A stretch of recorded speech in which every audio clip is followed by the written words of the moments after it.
إن الحمد لله نحمده ونستعينه ونستغفره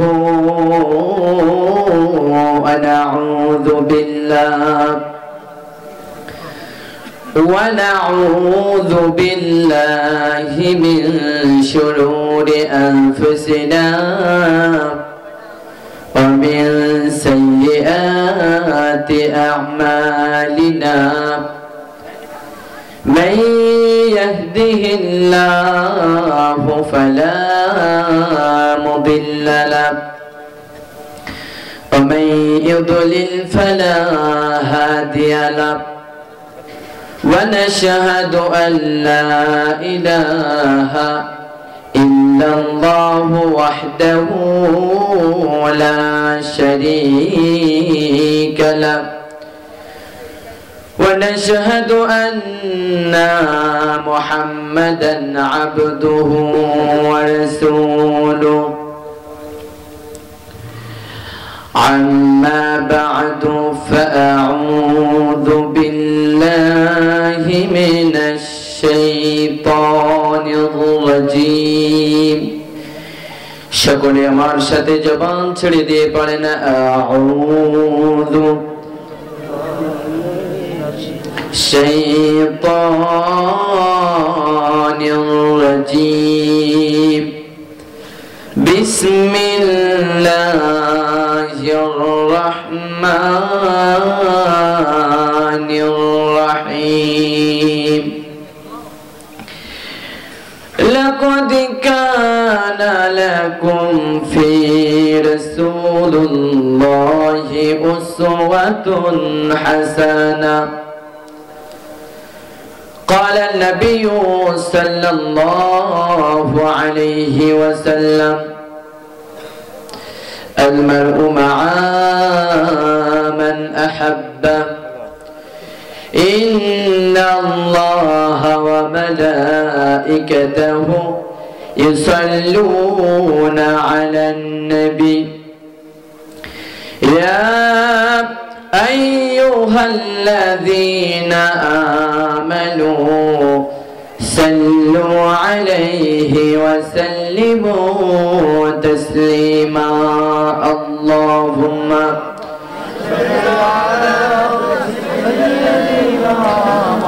مولانا محمد وعلى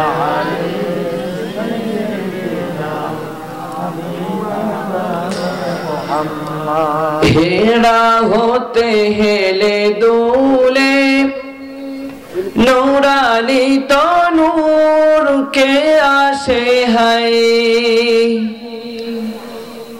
हीरा होते हेले दूले नूरानी तो नूर के आशे है सारा दुनियार हेरे मेरे पर्दा खुले खुले जाए से जे आमार कमली वाला से जे आमार कमली वाला अल्लाहुम्मा सल्ली अला सय्यिदिना मुहम्मद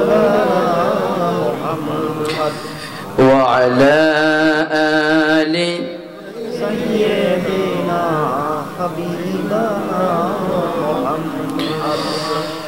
आरो मोहब्बतेर साथे पढ़ी अल्लाहुम्मा सल्ली अला सय्यिदिना मुहम्मद व अला आलि सय्यिदिना हबीबना मुहम्मद अल्हम्दुलिल्लाह আমরা মহান আল্লাহ সুবহানাহু ওয়া তাআলার দরবারে শুকরিয়া তো সুজুদ আদায় করছি যে মহান আল্লাহ রব্বুল ইজ্জত ওয়াল জালাল পবিত্র আজকের এই বার্ষিক তাফসীরুল কোরআন মাহফিলে আমাদেরকে উপস্থিত হওয়ার সৌভাগ্য দান করেছেন। জবান ছেড়ে দিয়ে সেই আল্লাহর নামে শুকরিয়া তো সুজুদ আদায় করে হৃদয়কে প্রশস্ত করে সর্বোচ্চ আওয়াজ দিয়ে আমরা সেই আল্লাহর প্রশংসা করছি। সবাই বলছে আলহামদুলিল্লাহ। আরো আওয়াজ দিয়ে বলি আলহামদুলিল্লাহ। এবং লাখো কোটি দুরুদ ও সালাম পেশ করছি মানবতার মুক্তির দূত শ্রেষ্ঠ নবী নবী করিম সাল্লাল্লাহু আলাইহি ওয়াসাল্লামের, যে নবী করিম সাল্লাল্লাহু আলাইহি ওয়াসাল্লাম ধরাধামে আগমন করে আমাদেরকে সম্মানিত করেছেন, সেই নবীর শানে আমরা প্রশংসা সবটুকুন দরজাকে উজাড় করে দিয়ে সে রাসূল সাল্লাল্লাহু আলাইহি ওয়াসাল্লামের শানে আমরা সকলেই দুরূদ ও সালাম পেশ করছি। সকলেই বলছি সাল্লাল্লাহু আলাইহি ওয়াসাল্লাম।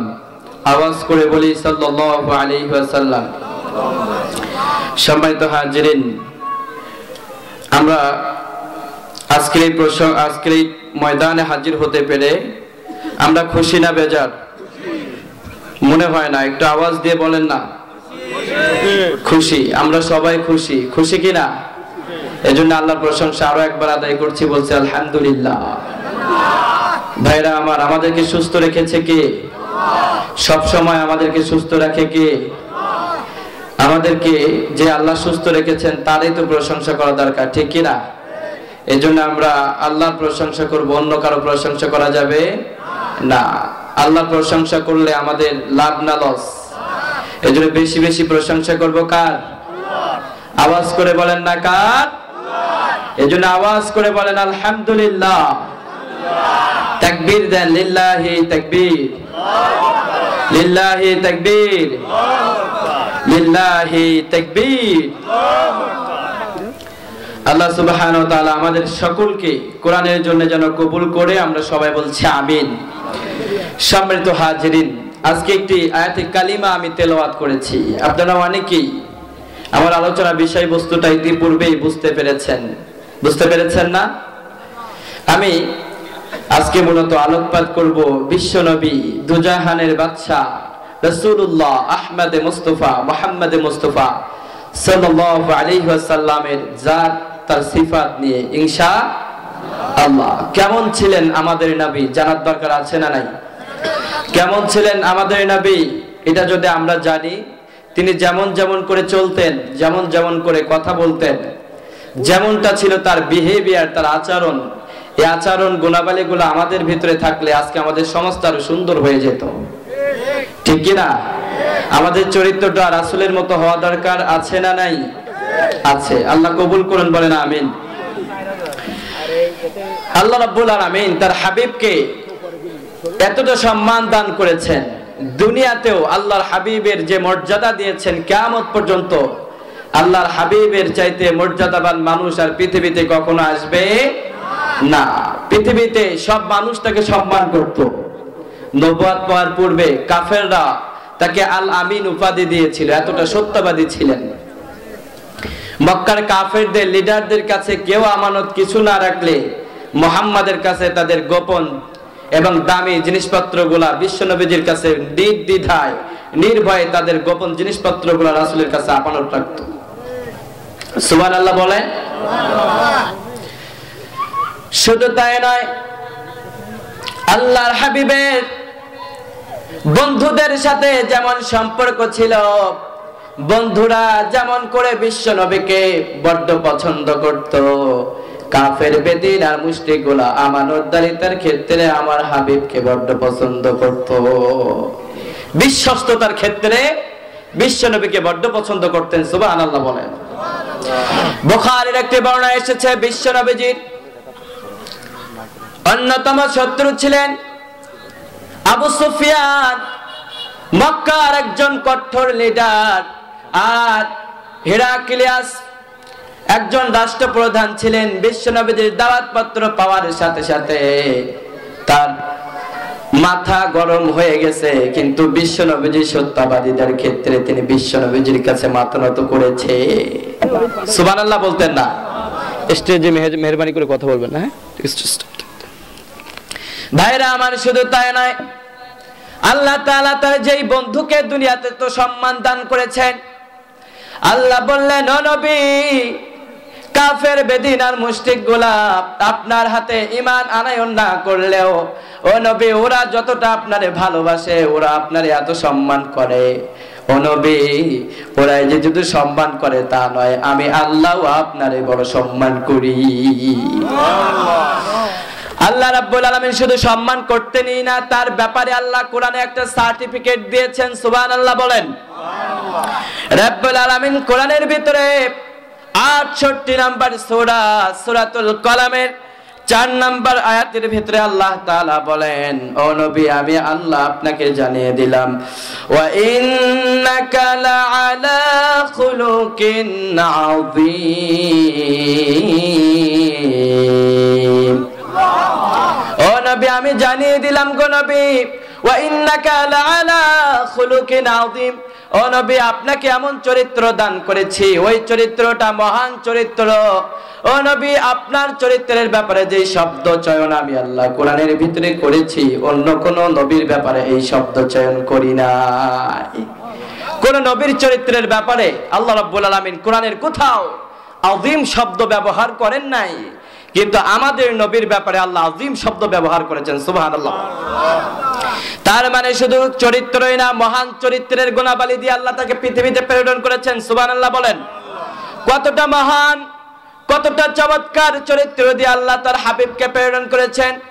আল্লাহ বললেন, ও নবী তোমার পূর্বে সাইয়েদিনা আদম আলাইহিস সালাতু ওয়াস সালামকে আমি আল্লাহ নবী করে পাঠাইলাম, সাইয়েদিনা নূহ আলাইহিস সালাতু ওয়াস সালামকে নবী করে পাঠালাম, সাইয়েদিনা লূত আলাইহিস সালাতু ওয়াস সালামকে নবী করে পাঠাইলাম গো নবী। যত নবীকে আমি আল্লাহ নবী করে পাঠাইছি, কারো ব্যাপারে আমি আল্লাহ আযীম শব্দ ব্যবহার করি নাই, কারণ তাদের চরিত্রটা ফাইনালিটি ছিল না। আপনাকে দিলে ফাইনালিটি চরিত্রে আল্লাহ তাআলা লকব দিয়ে পৃথিবীর থেকে সবচেয়ে উন্মোচ করেছি। সুবহানাল্লাহ। সুবহানাল্লাহ আসতে বলেন। তার মানে অন্যান্য নবীদের চরিত্র খারাপ ছিল বিষয়টা এমন নয়, নাউযু বিল্লাহি মিন যালিক। অন্য নবীদের ব্যাপারে এমন ধারণা করাটাও গুনাহের কাজ, ঠিক কি না? কিন্তু সব নবীজির চাইতে শ্রেষ্ঠ চরিত্র দিয়ে আল্লাহ আমার নবীকে প্রেরণ করেছেন। সুবহানাল্লাহ বলেন। ওই সম্মানের নবী, শ্রেষ্ঠ নবী, চরিত্রের দিক থেকেও শ্রেষ্ঠ, সম্মানের দিক থেকেও তিনি শ্রেষ্ঠ। সুবহানাল্লাহ বলেন। ওই নবীকে পেয়ে আমরা খুশি না বেজার? আওয়াজ করে বলেন না খুশি না বেজার? বিশ্ব নবীর হাদিসের ভিতরে এসেছে, আলা রাব্বি আলা দীনিল আযীম। বিশ্ব নবী বলেন আল্লাহ তাআলা মহা সম্মানের ধর্ম দিয়ে আল্লাহ আমাকে পৃথিবীতে প্রেরণ করেছেন, তার মানে ধর্মের দিক থেকেও আমরা শ্রেষ্ঠ। সুবহানাল্লাহ বলেন। ধর্মের দিক থেকে আমরা কি শ্রেষ্ঠ? আমরা নবী পেয়েছি, নবীটাও শ্রেষ্ঠ। আমরা যে কিতাব পেয়েছি, কিতাবও শ্রেষ্ঠ। ও মিয়া আপনি এসেছেন সবার শেষে, কিন্তু জান্নাতে আপনি আমি যখন যাব সব উম্মতের আগে আল্লাহ আমাদের জান্নাত দিবেন। আমরা এসেছি সবার শেষে, কিন্তু কিয়ামতের ময়দানে সর্বপ্রথম আমাদের হিসাব নিকাশই হবে। সুবহানাল্লাহ বলেন। অন্যান্য নবীরা বছরের পর বছর, হাজার হাজার বছর কেটে যাবে, ওরা দাঁড়িয়ে থাকবে, কিন্তু আমাদের নবীর ওসিলায় কিয়ামতের ময়দানে সবার আগে আমাদের ফয়সালা হয়ে যাবে। সুবহানাল্লাহ বলতেন না? শুধু এখানেই শেষ নয়, কিয়ামত যেদিন কায়েম হয়ে যাবে, সব নবীর উম্মতেরা ইয়া নাফসি করতে করতে কবর থেকে যখন উঠবে, আল্লাহ রাব্বুল আলামিনের কাছে দরখাস্ত করানোর জন্য তারা একের পর এক নবীকে অন্বেষণ করতে থাকবে। প্রথমে তারা সাইয়েদিনা আদম আলাইহিস সালাতু ওয়াস সালামের কাছে যাবে, বলবে, ও নবী আদম আপনাকে তো আল্লাহ সবার আগে প্রেরণ করেছে, আপনি তো আদিপিতা, আপনি যদি আল্লাহর কাছে একবার অ্যাপ্লিকেশন করেন, আল্লাহ মনে হয় এই দোয়াটা আর ফিরাবে না, আপনি যান আমাদের জন্য একটু দোয়া করেন। সুবহানাল্লাহ বলতেন না? সাইয়েদিনা আদম আলাইহিস সালাতু ওয়াস সালাম বলবেন না, কারণ আজকের এই দিনে আল্লাহ রহমান না, আজকের এই দিনের জন্য আল্লাহ কাহার হয়ে গেছেন, আল্লাহ বড্ড শক্ত হয়ে গেছে, আজকে আল্লাহর কাছে আমি যাইতে পারবো না, তোমরা সাইয়েদিনা নূহের কাছে যাও। কারণ নূহ নবীকে আল্লাহ প্রথম নবী করে পাঠিয়েছেন, নূহ নবীর আগে কোন নবীকে আল্লাহ রিসালাত দিয়ে প্রেরণ করে নাই। সুবহানাল্লাহ বলেন। ওই মানুষগুলা নূহ আলাইহিস সালাতু ওয়াস সালামের কাছে চলে যাবে, নূহ আলাইহিস সালাম বলবেন আমি পারবো না, তোমরা ইব্রাহিমের কাছে চলে যাও। আল্লাহু আকবার। কারণ আল্লাহ শুধু ইব্রাহিমকে নবী বানায় নাই, আল্লাহ ইব্রাহিমের ব্যাপারে বলেছেন মিল্লাতা আবিকুম ইব্রাহিম হুয়া সাম্মাকুমুল মুসলিমিন। আল্লাহু আকবার। ওই মানুষগুলা বলবে ও নবী ইব্রাহিম, আল্লাহ তো আপনাকে শুধু নবী বানায় নাই, আল্লাহ আপনাকে মুসলিম জাতির পিতা হিসেবে সম্মান পদক চিহ্নটা, সম্মানের জায়গাটা আল্লাহ আপনার জন্য সিলেক্ট করেছে। আপনি তো আমাদের জাতির পিতা, আপনি যদি একবার দোয়া করেন আল্লাহ মনে হয় দোয়াটা ফিরাবে না। সুবহানাল্লাহ বলে। এই জাতির পিতা নিয়ে একটা সময় আমাদের ভিতরে ভুল বোঝাবুঝি ছিল, ঠিক কিনা? কিন্তু যারা হকপন্থী মুসলমান এরা কখনো এটাকে মেনে নিতে পারে? ওরা যাকে চেয়েছিল জাতির পিতার সম্মান দিতে, আল্লাহ জুতার বাড়ি দিয়ে নিকৃষ্ট পশু বানিয়ে পৃথিবী থেকে নিচ্ছিন্ন করেছে, ঠিক কিনা? কারণ জাতির পিতা আসমান থেকে সিলেক্ট হয়, জমিন থেকে সিলেক্ট করলে এটা জাতির পিতা বলে না, জাতির নিকৃষ্ট সন্তান বলে, ঠিক কিনা বলেন? উনি ছিল সম্মানের জায়গায়, কিন্তু সম্মানের জায়গা থেকে ক্রস করে যারা সম্মানের জায়গায় বসানোর চেষ্টা করেছে আল্লাহ কান ধরে তাদেরকে উৎখাত করেছে, ঠিক কিনা বলেন? সম্মানের জায়গা আল্লাহ দিলেই সেটা হয়, ঠিক কিনা বলেন? কারণ আল্লাহ নিজেই বলেছেন মান কানা ইউরিদুল ইজ্জা, আমি আল্লাহ যারে চাই তারে সম্মান দান করি, ঠিক কিনা? ওয়া মান কানা ইউরিদুল ইজ্জা ফা ইন্নাল ইজ্জাতা লিল্লাহি জামিয়া, আমি আল্লাহ যারে সম্মান করি, শুধু দুনিয়ার মানুষ সম্মান করে বিষয়টা এমন নয়, আরশে আজিমে যারাও থাকে তারাও তারে সম্মান করে। সুবহানাল্লাহ। আল্লাহ যারে সম্মান করে আরশে আজিম থেকে আল্লাহ বলে দেয় জিবরিল তুমি যাও, আমি আমার এই বান্দারে পছন্দ করি, তুমি আরশে আজিমে যত ফেরেশতা আছে সবাইরে বলে দাও তারা যেন এই বান্দারে সম্মান করে। আরশে আজিমে ঘোষণা হওয়ার পরে জমিনে চলে আসে কথা, আল্লাহ রাব্বুল আলামিন বলে ও দুনিয়ার মানুষ, সব বান্দারা জেনে রাখো আমি আমার ওই বান্দারে পছন্দ করি, তোমরাও তারে পছন্দ করো। সুবহানাল্লাহ বলেন। আর যখন আল্লাহ আসমান থেকে ঘোষণা দিয়ে দেয়, প্রতিটি জনতার হৃদয়ে ওই মানুষের ভালোবাসাটা লেপ্টে যায়, ঠিক কিনা? এর জন্য বছরের পর বছর বন্দি রাখার পরেও 13টা বছর বন্দি রেখে তাকে যখন বলা হলো জিনাকার ছিলেন, তাকে যখন বলা হলো যুদ্ধ অপরাধী ছিলেন, 1971 সালে 150 জন মহিলার এসে জুলুম করেছে, নিকৃষ্ট ভাবে তাদের সাথে আচরণ করেছে, সবটা ডাহা মিথ্যা, জনগণ এটা খায় না, ঠিক কিনা বলেন? ওরা যাকে জিনাকার হিসেবে উপস্থাপন করতে চেয়েছে তিনিই হয়েছেন জাতির কাছে সবচাইতে সম্মানী ব্যক্তি, ঠিক কিনা? ওনার কথাগুলো আজকে বাস্তবে পরিণত হচ্ছে। উনি বলেছিলেন তোমরা আজকে আমাদের উপরে জুলুম করছো, অচিরে এমন একটা সময় আসবে মামু বাড়ি দিল্লি গিয়ে তোমরা সবাই অবস্থান নেবে, ঠিক কিনা? আজকে তার বাস্তব প্রতিফলন ঘটেছে, ঠিক কিনা বলেন? ভাইরা আমার, এর জন্য হতাশ হয়ে গেলে চলবে না, আমাদেরকে মনে রাখতে হবে এই জমিনে আল্লাহ এই যে সময়টা দিয়েছেন আমাদেরকে নতুন ভূমিতে বীজ বপনের জন্যই দিয়েছেন, ঠিক কিনা? নতুন বীজ বপন করে এই জমিনে কালিমার পতাকা উড্ডীনের জন্য চেষ্টা করতে হবে। বামপন্থী রামপন্থী কোন কিছুকে আমরা সমর্থন করব না ইনশাআল্লাহ। যাদের ভিতরে কোরআন আছে তারা ছাড়া আমরা কিচ্ছু বুঝি না ইনশাআল্লাহ। কোরআন ছাড়া যাদেরকে বিশ্বাস করা হয় এরা সব কয়টা ধোঁকাবাজ আর বেঈমান, ঠিক কিনা? ওরা সময় গেলেই তাদের চরিত্র চেঞ্জ করবে, কিন্তু কোরআন কখনো তার চরিত্র চেঞ্জ করে না, ঠিক কিনা বলেন? এখানে কোরআন আছে যেখানে আমরা নাই, কইছেন নি কেউ? আলহামদুলিল্লাহ বলেন। এদেশে বর্তমানে যারা ক্ষমতায় যাওয়ার মতো উপযুক্ত দল আছে আলহামদুলিল্লাহ, তাদের ব্যাকগ্রাউন্ড দেখবেন তারা আর কিছু না হোক ধর্মের দিক থেকে তারা অনেক বেশি উৎসাহী, ঠিক কিনা? আমরা চাই এদেশে মানুষের মন বুঝে রাষ্ট্রীয়ভাবে রাজনীতি করুক, কিন্তু ইসলাম ধর্মের ভিতরে আঘাত আসলে আমরা সেটাকে সহ্য করতে পারবো না। কেননা ইসলাম আমাদের কলিজায় মিশে আছে, ইসলাম আমাদের রক্তে মিশে আছে। ইসলামের ভিতরে কেউ যদি আঘাত দেয় বাংলার তাওহীদি জনতা সেটা আর বরদাস্ত করবে না ইনশাআল্লাহ, ঠিক কিনা? ভাইরা আমার, যেই কথা বলতেছিলাম, আল্লাহ রাব্বুল আলামিন আমাদেরকে সাইয়েদনা নূহ আলাইহিস সালাতু ওয়াস সালামকে প্রেরণ করলেন, আর আল্লাহ জানালেন ও দুনিয়ার মানুষটা জেনে রাখো আমি এত নবীকে পাঠাইলাম, এত নবীর ব্যাপারে আমি এত সম্মান দিই নাই, কিন্তু তোমাদের যেই নবীকে আমি আল্লাহ দান করেছি তার ব্যাপারে আমি আল্লাহ আযীম শব্দ ব্যবহার করেছি। সুবহানাল্লাহ বলতেন না? আস্তে কোন সুবহানাল্লাহ।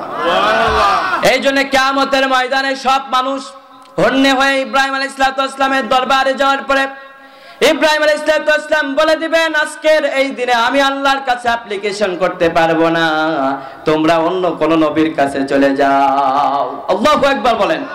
ইব্রাহিম আলাইহিস সালাম বলবেন যে তোমরা অন্য নবীর কাছে যাওয়ার প্রয়োজন নাই, সাইয়েদনা মুসা আলাইহিস সালামের কাছে চলে যাও। কারণ আল্লাহ তাআলা তাকে এত সম্মান দান করেছিলেন যে অন্য নবীরা আল্লাহর কাছে চাইলেই কথা বলতে পারতো না, কিন্তু সাইয়েদনা মুসা আলাইহিস সালাম যখনই চাইতেন আল্লাহর সাথে তিনি কথা বলতে পারতেন ডিরেক্টলি। তার খুব ভালো একটা সম্পর্ক ছিল আল্লাহর সাথে। যে মানুষের সাথে দুনিয়ায় এত ভালো সম্পর্ক, তোমরা তার কাছে চলে যাও, হয়তো সে তোমাদের একটা সমাধান দিতে পারবে। সুবহানাল্লাহ বলেন। এই মানুষগুলা তখন সাইয়েদনা মুসা আলাইহিস সালামকে খুঁজতে খুঁজতে মুসা আলাইহিস সালামের কাছে চলে যাবে। মুসা আলাইহিস সালামের কাছে যে বলবে, ও নবী মুসা, আপনি একবার আল্লাহর কাছে দরখাস্ত করেন, আল্লাহর কাছে বলে দেন এতদিন তো আমরা দাঁড়িয়ে থাকতে পারতেছি না, কারণ একদিন না 2 দিন না, আখিরাতের একদিনটা দুনিয়ার 50,000 বছর যতটা সময়, আখিরাতের একদিন কাটবে ওই সময়। আল্লাহু আকবার বলে। মানুষগুলা পেরেশান হয়ে যাবে, ঘরমাত্মক হয়ে যাবে, মানুষ পাগল আর উন্মাদের মতো হয়ে যাবে। তারা তখন মনে মনে ভাববে জাহান্নাম হোক আর জান্নাত হোক, একটা ফয়সালা হইলেই বাসি। তারা তখন নবীদের কাছে একজনের পরে আরেকজনের কাছে চলে যেতে থাকবে। মুসা আলাইহিস সালাম তখন বলবেন যে না, আমিও পারবো না, তোমরা আখিরে নবী, দো জাহানের বাদশা আল্লাহ রাব্বুল আলামিন সর্বশেষ যেই নবীকে নবুয়ত দিয়ে পৃথিবীতে প্রেরণ করেছিলেন ওই নবীর কাছে চলে যাও, সাইয়েদনা মুহাম্মাদের কাছে চলে যাও। মুহাম্মদ সাল্লাল্লাহু আলাইহি ওয়াসাল্লামের কাছে গেলেই তিনি হয়তো একটা অ্যাপ্লিকেশন করতে পারবে। সুবহানাল্লাহ। ওই মানুষগুলা খুঁজতে খুঁজতে মুহাম্মদ সাল্লাল্লাহু আলাইহি ওয়াসাল্লামের কাছে যাবেন, দেখবেন উনি আর কোথাও নয়, উনি আরশে আজিমের নিচে সিজদায় লুটিয়ে আল্লাহর কাছে কান্না করতেছে। সুবহানাল্লাহ বলেন। ওই দিন বিশ্বনবীর দোয়ায় আল্লাহ তাআলা বিচার কার্যক্রমটা শুরু করে দিবেন।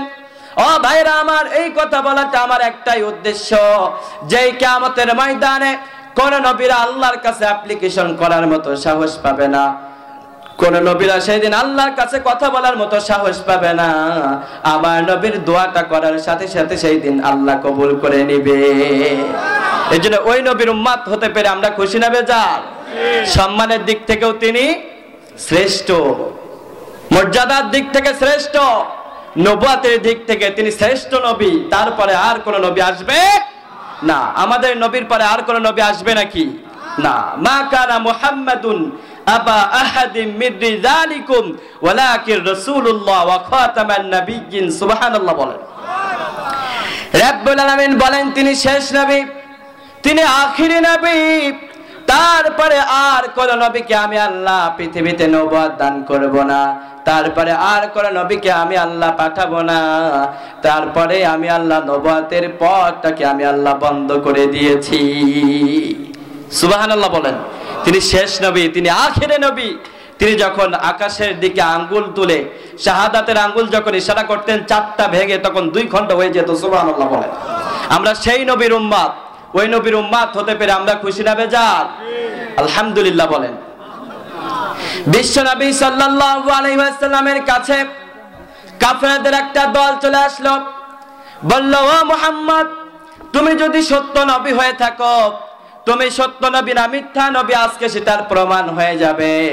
ও মুহাম্মদ, তোমার পূর্বে যত নবীরা এসেছে সব নবীরা তো একটা একটা প্রমাণ দেখিয়েছে, মুহাম্মদ তুমি আমাদেরকে একটা প্রমাণ দেখাও। আল্লাহর হাবিব বললেন কি প্রমাণ তোমরা দেখতে চাও? বিশ্ব নবীজির কথার জবাবে কাফেররা বললেন ও মুহাম্মদ, এই অন্ধকার রজনীটাকে আলোকিত সুন্দর করার জন্য যে চন্দ্রটা আকাশে উঠেছে, মুহাম্মদ এইখানে দাঁড়িয়ে আকাশে, আমরা বুঝতে পারবো তুমি মিথ্যা নবী নাও, তুমি সত্য নবী। মুহাম্মদ, আর যদি তুমি প্রমাণ করতে না পারো তাহলে বুঝে নিব তুমি সত্য নবী নাও, তুমি ভণ্ড নবী। নাউযুবিল্লাহ বলেন। বিশ্ব নবী সাহাবীদেরকে বললেন তোমরা সাক্ষী থাকো, তোমরা সাক্ষী থাকো, আল্লাহর কাছ থেকে অনুমতি নিয়ে আমি এই কাজ করে ওদেরকে দেখাবো। আল্লাহর হাবিব যখন এই আল্লাহর কাছে দোয়া করলেন, আল্লাহ বললেন নবী হে আপনি আল্লাহু আকবার শব্দটা উচ্চারণ করে চাঁদের দিকে শাহাদাতে আঙ্গুলটাকে একটু ইশারা করে আপনি বলে দেন, চাঁদটার সাথে সাথে দুই খণ্ড হয়ে যাবে। বিশ্বনবীজি চাঁদের দিকে আঙ্গুল দিয়ে ইশারা করলেন, সাথে সাথে চাঁদটা দুই খণ্ড হয়ে যায়। কাফেররা তখন বলতেছে, ও মুহাম্মদ তুমি যে জাদুকর এটা তো আমরা জানতাম না। নাউযুবিল্লাহ বলতেন না। এজন্য বিশ্ব নবীজির মতো এই সম্মানী নবী, এত সম্মানী নবী পেয়ে আমরা গর্বিত। এজন্য শুধু গর্বিত হলে হবে না, ওই নবীজির যে আচরণগত বৈশিষ্ট্য ছিল, তার যে পার্সোনালিটি ছিল, তার যে আচরণগত বিহেভিয়ার ছিল, সেটাও আমাদের ভিতরে থাকার দরকার আছে না নাই? আওয়াজ দিয়ে বলতে হবে মুসলমান আছে না নাই? এটা আমাদের ভিতরে থাকতে হবে। এটা দিয়ে প্রমাণ হবে আপনি তার উম্মত, ঠিক কিনা? আপনি নামে মুসলিম, কামের ভিতরে আপনি একজন অমুসলিমের চাইতেও বেশি নিকৃষ্ট আচরণ আপনার ভিতরে, কিন্তু একজন মুসলমানও আপনার দ্বারা কষ্ট পায়, আবার বেধর্মীরাও আপনার দ্বারা কষ্ট পায়। বুঝতে হবে আপনি নামে মুসলিম, কামে কিছু না, ঠিক কিনা বলেন? এই জন্য বিশ্বনবী বলেন, বুইসতু লাউ তাম্মামা মালা মাকারিমাল আখলাক। বিশ্বনবী হাদিসের ভিতরে বলেন, আল্লাহ রাব্বুল আলামিন আমাকে প্রেরিত করেছেন এই পৃথিবীতে উত্তম আদর্শ, উত্তম চরিত্র বর্তমানে বাস্তবায়ন করার জন্য। সুবহানাল্লাহ বলেন। এজন্য বিশ্বনবীর আদর্শিতে আদর্শিত হওয়ার দরকার আছে না নাই? এজন্য রাব্বুল আলামিন বলেন, ও দুনিয়ার মানুষরা জেনে রাখো, আমি আল্লাহ তাআলা আমার নবীর ব্যাপারে জানিয়ে দিলাম, ওয়ামা আরসালনাকা ইল্লা কাফাতাল লিন্নাসি বাশীরাও ওয়া নাযীরা। ওয়ামা আরসালনাকা, আমি আমার নবীকে প্রেরণ করেছি, ইল্লা কাফাতাল লিন্নাস। আমার নবীর আচরণটা শুধু একক গোত্রের জন্য না, শুধু আরবের জন্য না। আমার নবীকে আমি আল্লাহ তাআলা শুধু আরবের জন্য পাঠাই নাই, অনারবের জন্য পাঠাই নাই, শুধু মুসলিমদের জন্য পাঠাই নাই, অমুসলিমদের জন্য আমি আল্লাহ পাঠাই নাই। আমি আমার নবীর বিষয়ে যখন শব্দটা প্রয়োগ করলাম, আমি আল্লাহ তোমাদেরকে জানিয়ে দিলাম। সূরাতুস সাবার 34 নম্বর সূরা 28 নম্বর আয়াতের ভিতরে আল্লাহ তাআলা বলেন, ওয়ামা আরসালনাকা ইল্লা কাফাতাল লিন্নাস। রাব্বুল আলামিন বলেন, আমার নবীকে কাফাতাল লিন্নাস, সমগ্র মানব জাতির জন্য তাকে নবুয়ত দিয়ে পাঠালাম। সুবহানাল্লাহ বলেন। আমার নবীর পূর্বে যত নবী এসেছেন তাদের বিষয়ে আল্লাহ এই শব্দ ব্যবহার করেন নাই।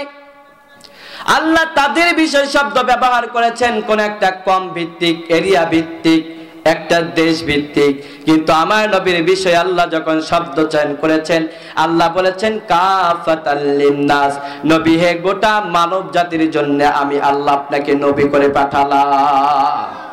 শুধু তাই নয়, আল্লাহ তাআলা কোরআনের আরেকটি আয়াতের ভিতরে বলছেন, নবী আপনি দুনিয়ার মানুষদেরকে জানিয়ে দেন, কুল ইয়া আইয়ুহান নাসু ইন্নী রাসূলুল্লাহি ইলাইকুম জামিআ। আল্লাহু আকবার বলেন। রব্বুল আলামিন বলেন, নবী হে আপনি সবাইকে বলে দেন, ও নবী সব মানুষদেরকে ডাক দিয়ে দিয়ে আপনি বলে দেন। আল্লাহর হাবিব বললেন, হে মানুষেরা শোনো, কুল ইয়া আইয়ুহান নাস ইন্নী রাসূলুল্লাহ, আল্লাহ আমাকে তার নিজের পক্ষ থেকে রাসূল হিসেবে প্রেরণ করেছেন। সুবহানাল্লাহ বলেন। ইলাইকুম জামিয়া, কোন গোত্রের জন্য না, আরবের জন্য না, অনারবের জন্য না, আমাকে জামিয়ান শব্দ দিয়ে আল্লাহ আমাকে জানিয়ে দিয়েছেন, নবীরে সমস্ত সৃষ্টি জগতের জন্য আপনাকে নবী করে পাঠালাম। আল্লাহু আকবার। কি সম্মান আল্লাহ তার নবীকে দিয়েছেন। ওই নবীকে সেদিন মিথ্যাবাদী বলা হয়েছিল নাকি হয় নাই? আওয়াজ দিয়ে বলেন না কেন, হয় নাই নাকি হয়েছে? হয়েছিল। ইল্লা কাফাতাল লিন্নাস। আল্লাহর হাবিব যখন উহুদ পাহাড় বা যখন পাহাড়ের উপরে দাঁড়িয়ে এই ঘোষণা যখন দিলেন, আল্লাহর হাবিবের বিপক্ষে একটা দল দাঁড়িয়ে বলল, নবী তুমি নবী নাও, তুমি একটা মিথ্যাবাদী, নাউযুবিল্লাহ বলেন। আল্লাহ তাআলা তার হাবিবকে বললেন, বাশীরা ওয়া নাযীরা। কাফাতাল লিন্নাস শব্দ ব্যবহার করার পরেই আল্লাহ বলছেন, বাশীরা নবী হে, আপনাকে নবী করে পাঠালাম এজন্যই আপনি দুনিয়ার মানুষদেরকে এক নম্বরে তাদেরকে সুসংবাদ দিয়ে দেন। সুবহানাল্লাহ বলেন। আমাদেরকে সুসংবাদ দিয়েছে কে? আওয়াজ দিয়ে বলেন না কেন, কে? আমাদেরকে সুসংবাদ দিয়েছেন। কিসের সুসংবাদ? জান্নাতের সুসংবাদ। যদি আমরা কোরআনটা মানি তাহলে আমাদের জন্য জান্নাত, আর যদি কোরআন না মানি ওয়া নাযীরা, তোমাদের জন্য অপেক্ষা করছে ভয়ানক আযাব। ঠিক কি না? এই জন্য দুইটা পথ আমাদের সামনে। আওয়াজ দিয়ে বলতে হবে কয়টা? আওয়াজ হয় নাই, জোরে বলেন না কয়টা? দুইটা পথ আমাদের সামনে খোলা। এক নম্বর বাশীরা, নবী হে আপনি তাদেরকে সুসংবাদ দেন। যারা কালিমা গ্রহণ করেছে তাদেরকে সুসংবাদ দেন, আর যারা কালিমাটাকে গ্রহণ করে না ওয়া নাযীরা, তাদেরকে আপনি সতর্ক করে দেন। মনে রাখবেন আল্লাহর আযাব অত্যন্ত কাছে। ঠিক কি না? আল্লাহর হাবিব সেদিন কাফেরদেরকে বুঝিয়েছিলেন, কিন্তু কাফেররা ওই দিন যেদিন বিশ্বনবীজি তার নবুয়াতের বিষয়টাকে প্রকাশ করেছিলেন, ওরা আমার নবীকে মানে নাই, বরঞ্চ আমার নবীকে তারা মিথ্যাবাদী বলেছিল। ঠিক কি না? তখন বলেছিল মিথ্যাবাদী। এখন কোরআনের হক কথাগুলো যখন প্রচার করা হয় তখন কয় মৌলবাদী। ঠিক কি না? তখন কথা বলেছিল জঙ্গিবাদ, এখন বলা হয় জঙ্গিবাদ, আর তখন বলা হয়েছিল জাদুকর আর কাজ্জাব। ঠিক কিনা বলেন? জামানা পাল্টে গেছে, কিন্তু তাদের এই বলার যে ডিভাইস গুলা, অ্যাক্টিভিটি গুলা, এগুলা কোনো প্রকার চেঞ্জ হয় নাই। ঠিক কিনা? মনে রাখতে হবে, আপনি যখন হক কথা বলবেন, হক পথের দিকে আহ্বান করবেন, তখন মানুষগুলো আপনাকে ভালো কথা না বললেও কটু কথা বলতে তারা দ্বিধাবোধ করবে না। ঠিক কিনা? কিন্তু যারা হক পথের পথিক, হক পথে যারা মানুষদেরকে ডাকতে শুরু করেছে, ওরা এই পথের মজাটা বুঝতে পেরেছে। ওরা জীবন দিয়ে দেয়, রক্ত দিয়ে দেয়। ওরা ফ্যামিলির থেকে বিদায় নেয়, দুনিয়ার থেকে বিদায় হয়ে যায়, বছরের পর বছর কারাগারে বন্দী থাকে, কিন্তু বাতিল শক্তির কাছে, তাগুতের কাছে ওরা মাথা নত করে না। ঠিক কিনা? কারণ ওরা জেনেছে আল্লাহকে যেহেতু মেনেছি, আল্লাহ রাব্বুল আলামিন আমাকে জান্নাতের সুসংবাদ দান করে দিয়েছে। ঠিক কিনা বলেন? যারা আল্লাহকে মেনে নিয়েছে, আল্লাহ রাব্বুল আলামিন তাদের ব্যাপারে বলেন, ও দুনিয়ার মানুষ যারা আল্লাহকে মেনে নিয়েছো, যারা আল্লাহকে বড্ড ভালোবাসো, আল্লাহর প্রতি যারা কানিষ্ঠভাবে ঈমান আনয়ন করেছো, তোমরা জেনে রাখো আমি আল্লাহ তোমাদের ব্যাপারে তোমাদের পক্ষ থেকে একটা আয়াত নাজিল করে দিলাম। সুবহানাল্লাহ বলেন। যারা কোরআনের কথাগুলো বলেন, নামাজ পড়েন, রোজা করেন, আপনাদের জন্য আল্লাহ তাআলা সন্তুষ্টমূলক একটা আয়াতে কালিমা নাজিল করেছেন। শুনবেন? শুনবেন? আলহামদুলিল্লাহ বলেন।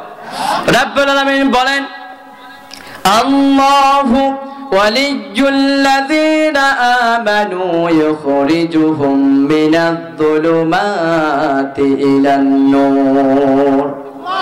রাব্বুল আলামিন বলেন, ও দুনিয়ার মানুষ, আল্লাহু ওয়ালিয়্যুল্লাযীনা আমানু, তোমরা যারা আমি আল্লাহর প্রতি ঈমান আনয়ন করেছো, তোমরা যারা আমি আল্লাহরে বড্ড বিশ্বাস করো, আমি আল্লাহকে যে যারা বিশ্বাস করে নিয়েছো, যাদের জীবনটাকে আমি আল্লাহর জন্য সঁপে দিয়েছো, আল্লাহু ওয়ালিয়্যুল্লাযীনা আমানু, তোমরা জেনে রাখো আমি আল্লাহ আরশ আজিম থেকে তাদেরকে আমার বন্ধু হিসেবে কবুল করে নিয়েছি।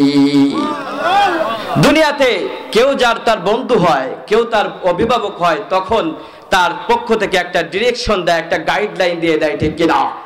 যারা কোনো রাজনৈতিক দল করে, দেখবেন রাজনৈতিক দল করার পরে তাদের নেতা তাদেরকে একটা ডিরেকশন দেয়, তোমরা এই গন্ডির ভিতরে থাকবা, এই এরিয়ার ভিতরে থাকবা, এই এরিয়া থেকে ক্রস করবা, দল থেকে তোমাদেরকে বহিষ্কার করা হবে। ঠিক কিনা? প্রত্যেকটা দলের একটা মূলনীতি আছে। আপনি যে ফ্যামিলিতে বিলং করেন, এই ফ্যামিলিতে একটা মূলনীতি আছে না নাই? আপনার বাবা আপনার গাইডলাইন দেয়, আপনার বাবা আপনার অভিভাবক।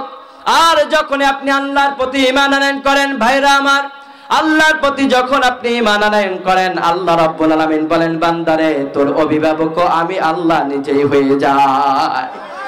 আর আমি আল্লাহ যখনই তোর অভিভাবক হয়ে যায়, তখন অন্য কোনো গাইডলাইন অনুযায়ী তুই চলতে পারবি না। আমি আল্লাহর নির্দিষ্ট একটা গাইডলাইন আছে, আমি আল্লাহ নির্দিষ্ট একটা এরিয়া তোর জন্য ম্যাপ করে দেয়া আছে। ও আমার বান্দারে, এই এরিয়াটাকে তুমি যখন ক্রস করে ফেলবা, তখন জেনে রাখো আমি আল্লাহর দলের ভিতরে তুমি আর থাকতে পারবা না। এখন আপনারা যারা এসেছেন, যারা যারা আল্লাহর দলে থাকতে চান, আল্লাহকে ভয় করে দুই হাত তুলে আমার আল্লাহকে দেখিয়ে দেন যে আপনারা আল্লাহর দল করবেন ইনশাআল্লাহ।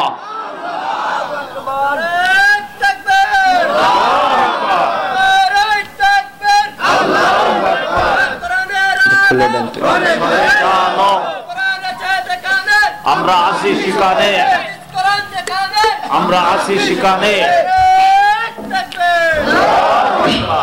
ভাইরা আমার, তাহলে আল্লাহর দল আমাদের করার দরকার আছে না নাই?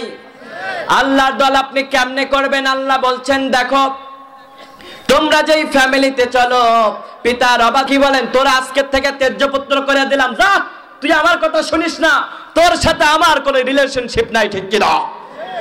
আর যখন বান্দারা আল্লাহর কথা শুনে না, মুখে মুখে বলে আল্লাহ তোমারে বড্ড ভালোবাসি, ও আল্লাহ তোমারে ভালোবাসি, আল্লাহ তখন বলে বান্দা শুধু ভালোবাসলে বললে হবে না, কাজে কর্মে তার প্রমাণ দিতে হবে। দুনিয়াতে আপনি যারে বড্ড ভালোবাসেন, আপনার স্ত্রীরে বড্ড ভালোবাসেন, ও মিয়া সারাদিন আপনি কাজে গেলে সে সারাদিন আপনার নামের জিকির করে, স্বামী রে তোমার ছাড়া আমি বাঁচতাম না, ও আমার প্রাণের স্বামী তোমার ছাড়া আমি থাকতে পারি না। যুবকরা যারা আছেন, যার সাথে যার সম্পর্ক আছে বৈধ সম্পর্ক, আবার রিলেশনশিপ না হারাম রিলেশনশিপ, এটা আমাদের সাথে কোনো সম্পর্ক নাই। যার সাথে যার বাসাতে স্ত্রী আছে, দেখেন স্ত্রীরা যদি সারা দিন ভরে আপনার নামের জিকির করে, স্বামী রে তোমারে বড্ড ভালোবাসি, বাসাতে যাওয়ার পরে ওই স্ত্রীরে যখন আপনি কাছে ডাকেন, স্বামী যদি আপনি স্ত্রী যদি আপনার কাছে না আসে, বলুন তো ওই জিকির করে লাভ আছে? আওয়াজ করে বলেন না কেন, লাভ আছে নাকি? বর্তমানে আমাদের জামানায়ও কিছু মুসলমান আছে মসজিদে যায় 5 ওয়াক্ত নামাজ আদায় করে, আবার কোরআনের মাহফিলেও বসে, ঠিক কি না? হাদিসের কথাও শুনে, কিন্তু যখন ইসলামী রাষ্ট্র ব্যবস্থার কথা বলা হয় তখন ওদের চোখ মুখগুলা জ্বলে ওঠে, ঠিক কি না? ওরা তখন আর সহ্য করতে বলে না, ওরা তখন বলে যে কোরআন তো পবিত্র জিনিস, ইসলাম ও পবিত্র জিনিস, এগুলা মসজিদের ভিতরে থাক, সমাজে নিয়ে আসার কোনো প্রয়োজন নাই, ঠিক কি না? এগুলা একটা ডাকাত, আর কিচ্ছু হতে পারে না, এমন কাজ করা যাবে না। আপনি যখনই আল্লাহকে রব বলে স্বীকার করে নিয়েছেন, রব্বুল আলামিন বলেন শোনো শোনো, তোমাদেরকে আমি আল্লাহ তাআলা একটা নির্দিষ্ট ডিরেকশন দিয়ে দিই, একটা গাইডলাইন দিয়ে দিই, ও আমার বান্দারে এই গাইডলাইন যখন তোমরা কোরাস করে ফেলো, আমার গাইডলাইনের বাইরে যখন চলে যাও, তখন আর তোমাদের ব্যাপারে আমি আল্লাহর কোনো চিন্তা থাকে না। কেননা ফ্যামিলিতে যেমন করে সন্তান কথা না মানলে বাপ তাকে ত্যায্য পুত্র করে দেয়, আপনি আল্লাহর খেয়ে দে, আল্লাহ আপনাকে হায়াত দিয়েছে, আল্লাহর কথা না মেনে অন্য কারো কথা মানলে আল্লাহ আপনাকে আর কবুল করবে না, ঠিক কিনা? এজন্য রাব্বুল আলামিন বলেন যারা আমি আল্লাহর প্রতি ঈমান আনয়ন করেছে, ইখরিজুহুম মিনাজ যুলুমাতি ইলান নূর, আমি আল্লাহ রাব্বুল আলামিন তাদেরকে মিনাজ যুলুমাত, অন্ধকারের পথ থেকে আমি আল্লাহ তাকে আলোর দিকে নিয়ে যাই। যখন আপনি কোরআন মানবেন, হাদিস মানবেন, ইসলাম মানবেন, তখন ধীরে ধীরে পর্যায়ক্রমে আল্লাহ তাআলা আপনাকে অন্ধকারের পথ থেকে আলোর দিকে নিয়ে যাবে। সুবহানাল্লাহ বলেন। এজন্য আমরা কোরআন মানতে রাজি আছি না ইনশাআল্লাহ? সবাই আছেন তো ইনশাআল্লাহ? আল্লাহ কবুল করুক, বলেন আমিন। আর যারা কোরআন মানে না তাদের ব্যাপারে একটা আয়াত আছে না নাই? জানার দরকার আছে না নাই? রব্বুল আলামিন বলেন ওয়াল্লাযীনা কাফারু ইখরিজুনাহুম মিনান নূরি ইলাদ যুলুমাত উলাইকা আসহাবুন নার হুম ফিহা খালিদুন। রব্বুল আলামিন বলেন আল্লাযীনা কাফারু আউলিয়াউহুমুত তাগুত, আর যারা আমি আল্লাহর পথে চলে না, আমি আল্লাহকে মানে না, আমি আল্লাহ তাদের অভিভাবক থাকি, ইখরিজুহুম মিনাজ যুলুমাতি ইলান নূর, আমি আল্লাহ তাদেরকে অন্ধকারের দিক থেকে আলোর দিকে নিয়ে যায় না, ওরা তখন শয়তানের পথের দিকে চলে যায়। ওয়াল্লাযীনা কাফারু ইখরিজুনাহুম মিনান নূরি ইলাজ যুলুমাত, আল্লাহ বলেন ওরা যখন আমি আল্লাহরে মানে না, তখন ওদের অভিভাবকগুলো শয়তান হয়ে যায়। ওদের অভিভাবক কি হয়? কথা কন না কেন? এমন একটা দল ছিল, সেলফি উঠায়া স্টোরি দিয়া ফেসবুকে পোস্ট দিয়া, বাচ্চারা ছেলেরা যুবক ছেলেটা পোস্ট দিত, প্রিয় অভিভাবকের সাথে ছবি উঠাইলাম। ছিল নাকি ছিল না এগুলি? কথা কন না কেন? প্রিয় অভিভাবক, অথচ তার বাপ খাইতে পারে না, পড়তে পারে না, ঠিক কিনা? বাপেরে কখনো সেলফি উঠাইয়া ফেসবুকে পোস্ট দেয় না, অথচ নেতার কাছে ছবি উঠাইয়া পোস্ট দেয় যে আমার অভিভাবক, ঠিক কিনা? ভাইরা আমার, এই কাজ করা যাবে না। আমাদের অভিভাবক কে? আল্লাহ। আওয়াজ দিয়ে বলেন না, আমাদের অভিভাবক কে? রাব্বুল আলামিন বলেন, আমার বান্দারা যখন আমার থেকে দূরে সরে যায় তখন ওদের অভিভাবকগুলা শয়তান হয়ে যায়। আর আমার বান্দা ওই সময়ে যদি সে হক পথের ভিতরেও থাকতো, হক পথের ভিতরেও চলতো, আমার বান্দারা ওই সময় শয়তান অভিভাবক হওয়ার কারণে আমার বান্দাটা নামাজ পড়ে আর মজা পাইতো না। দেখবেন, এটা বাস্তবের সাথে মিলিয়ে নেন। অনেক মানুষ আছে আমাদের সমাজে যারা এই 17টা বছর ধরে তাগুতের সহযোগী হয়ে কাজ করেছিল, ঠিক কিনা বলেন? ওই সময় ওদের সহযোগী হয়ে কাজ করেছে, আর এখন যারা ভালো দল আছে আমাদের বাংলাদেশে, এদের কাছে যায় তাদেরকে বঞ্চিত লাঞ্ছিত করেছে, যারা তৎকালীন সময়ে 17টা বছর ধরে যারা লাঞ্ছিত বঞ্চিত হয়ে নির্যাতিত দলের সঙ্গে যারা থেকেছিলেন তাদেরকেও তারা আজকে দাম দেয় না, ঠিক কিনা বলেন?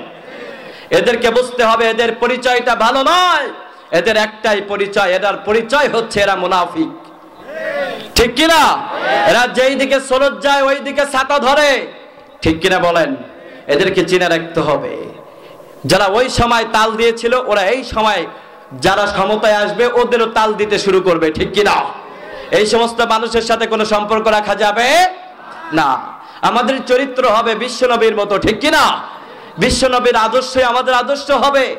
আমরা রাসূল সাল্লাল্লাহু আলাইহি ওয়াসাল্লামের আদর্শতে আদর্শতে হতে চাই নাকি চাই না? আওয়াজ করে বলতে হবে, মুসলমান চাই নাকি চাই না? রাসূল যা করেছেন তা আমরা করব, রাজি আছেন? ইনশাআল্লাহ বলেন, আওয়াজ করে বলেন ইনশাআল্লাহ। এই জন্য রব্বুল আলামিন কোরআনের ভিতরে একটা আয়াত দিয়েছেন। রব্বুল আলামিন বলেন, ওয়ামা আতাকুমুর রাসূলু ফাকুযুহু ওয়ামা নাহাকুম আনহু ফাতাহু। ও আমার বান্দারা, আমার নবীর উপরে আমি আল্লাহ যা দিয়েছি তা তোমরা ধরো, আমার নবীকে যা নিষেধ করেছি তা তোমরা জীবনের তরে ছেড়ে দাও। সুবহানাল্লাহ বলতেন না? আমার নবীকে যা দিয়েছি তা তোমরা ধরো, আর আমার নবীকে যা দেই নাই, যা নবী নিষেধ করেছেন তা ছাড়ো। ছাড়তে রাজি আছেন ইনশাআল্লাহ? নবী যা করে নাই তা আমরা করব না, নবী যা করেছেন তা আমরা করব ইনশাআল্লাহ। যারা এই কাজগুলা করবে, নবী যা করেছেন তা করবে, আল্লাহ তাআলা তাদের ব্যাপারেই বলছেন শাহিদা শাহিদা, নবী বাশীরা ওয়া নাযীরা, তাদের ব্যাপারে আপনি সাক্ষী, ও নবী তাদের ব্যাপারে আপনি সুসংবাদ প্রদানকারী। সুবহানাল্লাহ বলেন। আমরা সুসংবাদ চাই নাকি চাই না? আওয়াজ করে বলতে হবে, চাই নাকি চাই না? আমরা যারা সুসংবাদ পাবো, শুধু এই সুসংবাদ না, দুনিয়াতে 10টা বাড়ি হবে এই সুসংবাদ নয়। আল্লাহ এই সুসংবাদ তাদেরকে দিয়েছেন, বান্দা সারা জীবন তুমি আমার রাসূলের আদর্শে আদর্শিত হয়েছো, আজকে এই কিয়ামতের ময়দানে তোমাদের জন্য একটা পুরস্কারও আমি আল্লাহ লিমিট করে রেখেছি। সুবহানাল্লাহ বলেন। কিন্তু ওই লিমিটেড পুরস্কারের ভিতরে আনলিমিটেড ফ্যাসিলিটি আল্লাহ রেখে দিয়েছেন। সুবহানাল্লাহ বলেন। আওয়াজ দিয়ে বলেন সুবহানাল্লাহ। রাব্বুল আলামিন বলেন, ইন্নাল্লাহা আশতারা মিনাল মুমিনিনা আনফুসাহুম ওয়া আমওয়ালাহুম বিআন্না লাহুমুল জান্নাহ। যারা আমার নবীকে মানে, আমার নবীর কথাগুলো মানে, আমার কোরআনগুলো শুনেছে, কোরআন মেনে তারা স্বীকৃতি দিয়েছে, আল্লাহ আমরা যা করব তা তোমার জন্য। ও আল্লাহ, কারোর সাথে সম্পর্ক রাখবো সেটাও কার জন্য? আওয়াজ করে বলতে হবে, কার জন্য? আল্লাহর জন্য। কাউকে ভালোবাসবেন কার জন্য? কাউকে ঘৃণা করবেন আল্লাহর জন্য। তখন আল্লাহ রাব্বুল আলামিন বলেন, এই ঘোষণা যখন আমার বান্দা দেয়, আমি আল্লাহ বলি, বান্দারে তোর সবকিছুকে তখন আমি আল্লাহর কাছে তুই বিক্রয় করে দেস। আর দুনিয়ার একটা নিয়ম হচ্ছে, কোনো কিছু যখন আপনি বিক্রি করবেন একটা বেনিফিটও পাওয়ার দরকার আছে না নাই? আওয়াজ করে বলতে হবে, আছে না নাই? রব্বুল আলামিন বলবেন তোদের জন্য আমি একটা বেনিফিট রেখেছি, আর ওই বেনিফিটটা দুনিয়ার কোনো বিল্ডিং বালাখানা নয়, ওই বেনিফিটটা হচ্ছে বিআন্না লাহুমুল জান্নাহ। আমি আল্লাহর কোরআন মানার কারণে, আমি আল্লাহর কাছে সবকিছু বিক্রয় করার কারণে আমি আল্লাহ তোদের জন্য জান্নাতটা দিয়ে দিলাম। সুবহানাল্লাহ বলেন। এই জন্য রাসূলের সব চরিত্র, রাসূল যা যা করেছেন তা আমাদের করতে হবে। সুবহানাল্লাহ বলেন। রাসূল সাল্লাল্লাহু আলাইহি ওয়াসাল্লামের চরিত্র, তার যে গুণাবলী, এটা যদি আপনি আজকে থেকে শুরু করেন, রাতের পর রাত শেষ হয়ে যাবে। বিশ্বনবীজির চরিত্র, অনুপম চরিত্র, সুন্দর চরিত্র আলোচনা করে শেষ করা যাবে না। বিশ্বনবীজির এক নম্বর চরিত্রের ভিতরে যদি আমরা নজর দিই, তাহলে দেখব বিশ্বনবীজির বাকচারিতার ব্যাপারে খুব বেশি স্মার্টনেস ছিল। আমার নবীজির কথাগুলা খুব বেশি শুদ্ধ ছিল। জানার দরকার আছে না নাই? কেমন করে বিশ্বনবীজি মানুষের সাথে কনভারসেশন করতেন, কেমন করে মানুষের সাথে কথা বলতেন, এই অ্যাক্টিভিটি গুলা যদি আমাদের ভিতরে আমরা সেভ করতে পারি, তাহলে একজন আরেকজনের ক্ষেত্রে ইন্ট্রোডিউস করতে গেলে, একজন আরেকজনের ব্যাপারে উপস্থাপন করতে গেলে আমাদের ব্যক্তিত্বটা আরো প্রসিদ্ধ হবে। ঠিক কিনা? সুবহানাল্লাহ বলেন। বিশ্বনবীজির এক নম্বর আচরণগত সৌন্দর্য ছিল তিনি তাবিরুল কালাম। তিনি বাকৃতির ব্যাপারে অনেক স্মার্ট ছিলেন। তিনি শুদ্ধ ভাষায় কথা বলতেন, বিশুদ্ধ ভাষায় কথা বলতেন। তার কথার ভিতরে এতটা মাধুর্য ছিল, সৌন্দর্য ছিল যে তার মাধুর্যপূর্ণ বাক্য শুদ্ধ কথা শোনার পরে মানুষগুলা দলে দলে ইসলাম গ্রহণ করে নিত। সুবহানাল্লাহ বলেন। তার শুদ্ধ কথা বলার কারণেই শুধুমাত্র মানুষ কথার প্রতি আকৃষ্ট হয়ে মানুষ ইসলাম গ্রহণ করে ফেলতো। সুবহানাল্লাহ বলেন। কেমন চমৎকার ছিল বিশ্বনবীজির কথার ক্ষেত্রে। বিশ্বনবী সাল্লাল্লাহু আলাইহি ওয়াসাল্লাম, সবাই বলেন সাল্লাল্লাহু আলাইহি ওয়াসাল্লাম। বিশ্বনবীজির কথাগুলা কত চমৎকার ছিল দেখেন। আল্লাহ রাব্বুল আলামিন কোরআনের ভিতরে বলছেন, রাব্বুল আলামিন বলেন ওয়াল্লাযীনা হুম আনিল লাগওয়ি মুরিদুন। ও দুনিয়ার মানুষ, তোমরা যদি সফল হতে চাও, তোমরা যদি জান্নাত পেতে চাও, তোমরা যদি সফলমণ্ডিত হতে চাও, তোমাদেরকে অনর্থক কথা, অনর্থক কাজ যত আছে সব কিছু তোমাদেরকে পরিহার করতে হবে। কেননা তোমাদের যে নবী ছিলেন, তোমাদের যে রাসূল ছিলেন মুহাম্মদ সাল্লাল্লাহু আলাইহি ওয়াসাল্লাম, তিনি কখনো অনর্থক কোনো কথা বলতেন না। সুবহানাল্লাহ বলেন। কত চমৎকার নবী ছিল তিনি, কত চমৎকার বৈশিষ্ট্য ছিল তার। একবার বিশ্বনবী সাল্লাল্লাহু আলাইহি ওয়াসাল্লাম, সহিহ বুখারীতে এসেছে, কয়েকটা হাদিস গ্রন্থের ভিতরে একাধারে বর্ণিত হয়েছে, মসজিদে নববীর ভিতরে বিশ্বনবীজি বসে আছেন। এমন সময় কয়েকজন সাহাবী বসা, বিশ্বনবীজির বসা অবস্থায় একজন মক্কা থেকে এক বেদুইন এসে মসজিদে নববীর ভিতরে প্রবেশ করে, যেখানে মুহাম্মদুর রাসূলুল্লাহ সাল্লাল্লাহু আলাইহি ওয়াসাল্লাম দাঁড়িয়ে মসজিদে নববীতে নামাজের জন্য ইমামতি করতেন, ওই জায়গাটাতে দাঁড়িয়ে সে প্রস্রাব করতে শুরু করে দিল। আল্লাহু আকবার বলেন। সাহাবীরা রাগান্বিত হয়ে গেলেন। সাইয়েদনা ওমর রাদিয়াল্লাহু তাআলা চোখে মুখে রক্ত উঠে গিয়েছে।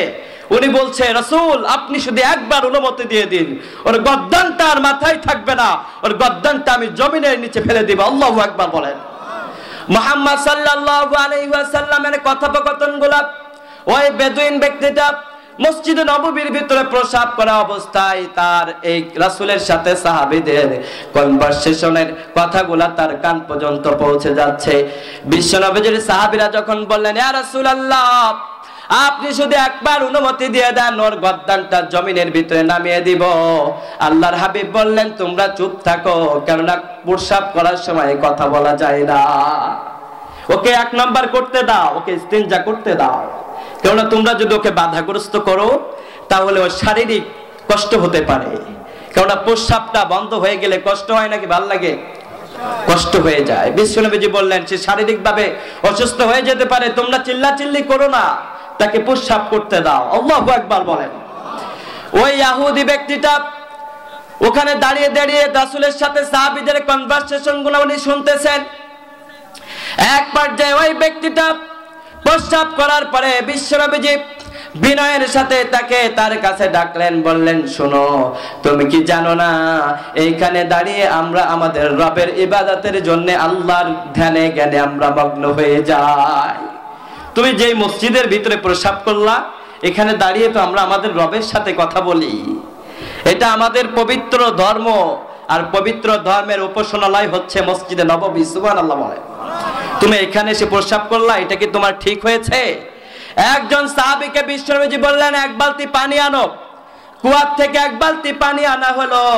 ওই বেদুইন লোকটার সামনে প্রসাবের উপরে পানি ঢেলে দিয়ে বিশ্বনবীজি নিজের হাতে তা পরিষ্কার করে ফেললেন। বেদুইন ব্যক্তিটা বিশ্বনবীজির এই আচরণে মুগ্ধ হয়ে বিশ্বনবীকে বললেন, ও নবী, এতদিন তোমার নামে কত আজে বাজে কথা শুনলাম। ও মুহাম্মদ, এতদিন তোমার ব্যাপারে কত বাজে কথা শুনলাম। তোমাকে মক্কাবাসীরা বলে তুমি নাকি মিথ্যাবাদী, তুমি নাকি জাদুকর। ও মুহাম্মদ, আজকের এই তোমার আচরণ দিয়ে তুমি বুঝিয়ে দিলা তুমি সাধারণ কোনো মানুষ নও, নিশ্চয়ই তুমি নবী। তুমি আমাকে পড়িয়ে দাও আশহাদু আন্নাকা মুহাম্মাদুর রাসূলুল্লাহ। তুমি আমাকে পড়িয়ে দাও, আমি স্বীকার করে দিচ্ছি নিশ্চয়ই তুমি আল্লাহর নবী। সুবহানাল্লাহ বলেন। রাসূল সাল্লাল্লাহু আলাইহি ওয়াসাল্লামের এই আচরণটা আমাদের ভিতরে থাকা দরকার, ঠিক কি না? মানুষের সাথে নমনীয় বিহেভ করতে হবে, বিহেভিয়ারটা সুন্দর করতে হবে। মানুষের সাথে আচরণগত বৈশিষ্ট্যগুলোকে আমাদেরকে আরো ফুটিয়ে তুলতে হবে। কারণ একজন অমুসলিম আপনার পাশে বসবাস করে, ঠিক কি না? ওর সামনে আপনার ধর্মটাকে সুন্দর করে উপস্থাপন করতে গেলে ধর্মটাকে কঠিন করা যাবে না। বিশ্বনবী তার সাহাবীদেরকে বলতেন, তোমরা ইসলামটাকে কঠিন করো না, ইসলামটাকে তোমরা সহজ করে ফেলো। সুবহানাল্লাহ বলেন। এর জন্য সব জায়গাতে রাসূল সাল্লাল্লাহু আলাইহি ওয়াসাল্লামের এই পার্সোনালিটি, তার যে বিহেভিয়ার, এটা আমাদেরকে উপস্থাপন করার দরকার আছে না নাই? আওয়াজ করে বলেন না মুসলমান, আছে না নাই? বিশ্বনবীর এই সত্যানিষ্ঠ এবং তার যে কথা বলার অ্যাক্টিভিটি, এটা কাফেররা সহ্য করতে পারতেন না। এই একটার পর একটা ঘটনা দিয়ে যদি আমি আপনাদেরকে বলি, আপনারা অবাক হয়ে যাবেন বিশ্বনবীর কতটা সৎ চরিত্র ছিল। তার কথার মাধ্যমে বেদুইন লোকটিটা চোখের সামনেই কালিমা পড়ে ইসলামের সুচিতল ছায়াতলে চলে আসলো। এরপরে একের পর এক লোক যখন ইসলামের ভিতরে প্রবেশ করতে শুরু করলো, কাফেররা তখন অবাক হয়ে বিশ্বনবীর বাকপটু, বিশ্বনবীর শুদ্ধচারিতার বিপক্ষে যে তারা অবাক হয়ে কোরআনের ভিতরে আল্লাহ তাআলা তার বর্ণনা দিচ্ছেন। কাফেররা বিশ্বনবীর যেই দোষ গুণ অবস্থাগুলা ওই জামানার মানুষের কাছে ভিন্নভাবে তারা উপস্থাপন করেছিল। বলুন তো, জানার দরকার আছে না নাই? বিশ্বনবীর ব্যাপারে কাফেররা বলেছিল, ওয়াজিবু أن جاءهم منذر منهم وقال الكافرون هذا ساحر كذاب। আল্লাহু আকবার বলেন।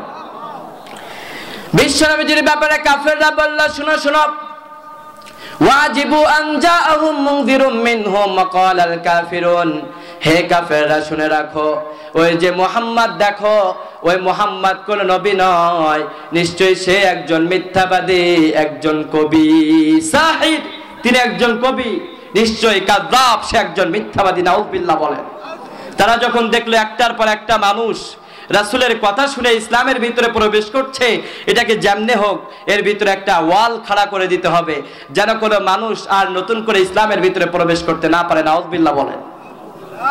কিন্তু বিশ্বনবীর অমায়িক বিহেভিয়ার, তার আচরণটা মানুষকে মুগ্ধ করে ফেলতো, মানুষকে তার দিকে আকৃষ্ট করে ফেলতো। সুবহানাল্লাহ বলেন। কেমন করে বিশ্বনবীর প্রতি আকৃষ্ট করতো মানুষকে? ছোট্ট একটা ঘটনা আমি আপনাদেরকে শোনাই। এই চরিত্রগুলো যদি আমাদের সামনে থাকে, আমাদের ভিতরে থাকে, ভাইরা আমার, কোন মানুষ আজকে পথভ্রষ্ট হয়ে যেত না। আপনার পাশে যে মানুষটা অমুসলিম, আপনার ভালো বিহেভিয়ার পেলে সেও ইসলাম ধর্ম গ্রহণ করতে পারত, ঠিক কিনা বলেন? কত চমৎকার ইসলাম, কিন্তু আমরা ইসলামটাকে বুঝি না। আল্লাহ তাআলা বলেন, ইন্নাদ দীনা ইনদাল্লাহিল ইসলাম, ইসলামটা আমি তোমাদের জন্য শ্রেষ্ঠ ধর্ম করে পাঠিয়েছি, ইসলাম ছাড়া অন্য কিছু আমি আল্লাহর কাছে গ্রহণ নয়। বিশ্বনবী সাল্লাল্লাহু আলাইহি ওয়াসাল্লাম তার জীবদ্দশায় চমৎকার একটি স্টোরি আমি আপনাদেরকে শোনাই। কি চমৎকার বিহেভিয়ার ছিল শত্রুর সাথে বিশ্বনবী সাল্লাল্লাহু আলাইহি ওয়াসাল্লাম কতটা অমায়িক ব্যবহার করতেন। ওয়াহাব ইবনে উমাইর মক্কার একজন জঘন্য কাফের ছিল তৎকালীন সময়ে, পরবর্তীতে তিনি ইসলাম ধর্ম গ্রহণ করেছিলেন। সুবহানাল্লাহ বলেন। বিশ্বনবীজির অমায়িক বিহেভিয়ার, তার আচরণে মুগ্ধ হয়ে উমাইর ইবনে ওয়াহাব সেদিন বিশ্বনবীজির হাতে হাত রেখে ইসলাম ধর্ম গ্রহণ করে ইসলামের সুচিতল ছায়ার ভিতরে সেও নিজেকে অংশগ্রহণ করিয়ে নিয়েছিল। সুবহানাল্লাহ বলেন। নাম কি? উমাইর ইবনে ওয়াহাব, বিশ্বনবীজির একজন সাহাবী। সুবহানাল্লাহ বলেন। তখন তিনি ইসলাম ধর্ম গ্রহণ করে নাই।